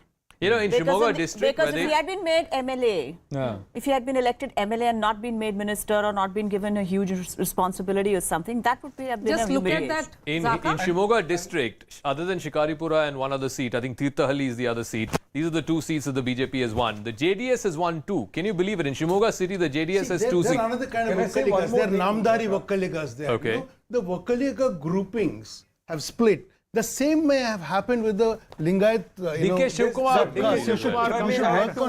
Waves and goes back. If I may add to what Nitula was saying, in the last few days of the campaign, they asked Vijayendra to campaign in several neighbouring areas. Many of the BJP's other Lingayat leaders, apart from Yediyurappa, the ones who defected, they are different. But the ones who stayed back, they've also lost. They've also lost. In some of the things. So if you have to, you have to have a Lingayat face now. No, not just the Lingayat face. This seeding and 5 years of building your profile and becoming a big road, that's another. So Griha's got another win, and we also have Charan Singh Sapra and Sanju Verma with us. We'll go to them in just a bit. Yes, Griha. Anand, another win from Shimoga, from Sorab, 116, where there is a Congress candidate, Madhu Bangarappa, who has won. Right now, the number of votes that are being counted, 30,000 still left to be counted, but he's already leading by over 31,000, and that's why he's been declared a winner. So, Sorab, 116, it's a Congress victory. There are also a lot of margin of votes that we were looking at, the earlier question that you were asking. And we do know how from Kanakapura, DK Shivakumar is already leading by over 42,000 votes. And right now, this round 8 of the counting that is completed. So no doubt about his winning. So that is, so that's there. There is a little bit of tricky situation for Varuna, but right now the round of counting is only on 4. That's how slow the counting is when it comes to this fight between Siddaramaiah and V. Somanna. So that we will get to know a little later, but Siddaramaiah has a clear lead of over 10,000 votes there also. An interesting imagery. DK Shivkumar comes out and does pranam on his own. He is by himself. There is nobody accompanying him. Siddaramaiah did the same. They are, of course, in different cities, but when it is about the first imagery that you want to project, you would have wanted to send a message. Who has got the police around him? Who's got the cops camped right outside him since morning? The intelligence message. The intelligence message. Congress MLAs have been called to Bangalore. Who issued that? Who issued that call? Whether it was KPCC, Who issued that? KPCC DK Shivkumar or KPCC would have done it, but I'm just saying early morning, the first thing you see the police bandobast is around Siddaramaiah. So clearly the indications are there, and he is amongst all these leaders the tallest leader in the state. Also, if MLAs are electing, it will be Siddaramaiah. I think he'll have majority. Sanju Verma and Charan Singh Sapra, namaste, good morning, or sir, should I say good afternoon now? Charan Singh Sapra, congratulations are in order. The Congress clearly above 120 at this point in time. But Sanju Verma, this is not a very happy position for the BJP. Anand, I hate to say this, but whether we are winning or losing, we never try and jump the gun. As you have been saying, I've been listening to your analysis. In every seat in Karnataka, there are about 20 to 22 rounds. And at this point, as we speak, maybe 4, 5, 6, at least 8 rounds of counting has been done. I have been told by my karyakartas in Karnataka and our people who are watching the situation there from close quarters that we are seriously in contention and in the race in at least 106 seats where the margin of victory or loss is barely 400 or 500 odd seats. So I would say that this will be a closely contested election which will in the next couple of hours go down to the wire. Point number 1. Point number 2, I will concede one thing though, that at this point in time, the only major disappointment seems to be from the old Mysuru region, where we anticipated to do a lot better. But Bengaluru, the BJP is, marginally leading. In central Karnataka, it's again a closely contested fight with the Congress leading. But coastal Karnataka is a sweep by the BJP. So yes, the good thing is we've held on to a vote share of 36.3% despite Jagdish Shettar's defection, which was supposedly meant to cut into our Lingayat vote bank. That is not happening. And Jagdish Shettar, I'm told, is trailing. But so I think there are many ifs and buts. If you look at what Zaka is showing on the magic wall, there is a shift in the Lingayat vote. There's a massive shift. Out of 67 seats, Sanjuji, just for your information, out of the 67 seats, the Congress is leading in 38. Last time around, out of the 67 seats, the BJP won 40 out of the 67. These are Lingayat-dominated seats. So that's I saw that. Yes. I saw that, Zaka, but my limited point is this, that after Lakshman Savdi's defection and Jagdish Shettar's defection, I keep coming back to that because it raised a lot of stink in terms of, getting a debate around his defection from the entire media, which said that he's been an ex-CM, Lakshman Savdi has been an ex-deputy CM, both are Lingayat stalwarts in their own right, and the BJP is likely to see a massive fall in vote share and number of seats. So while in number of seats, we might have seen a slightly bigger decline in terms of vote share. Sanju Verma, we have a win declared in Mysore. I have to interrupt you. Going to Griha. Yes. Yes, Griha. Yes, Anand. Something that is known to be a JDS stronghold. We are getting to know that it is, in fact, the Congress party that is winning from there. This is constituency number 213, Zaka. Congress win. All right, just checking on the seats. The one city seat that the Congress seems to be leading in is Chamaraja. K. Harish Gowda, they're leading. Krishna Raja, the BJP's T.S. Srivatsa seems to be leading. And of course, in Chamundeshwari, G.T. Devegowda is leading. I just want to check 1 second on 213. All right.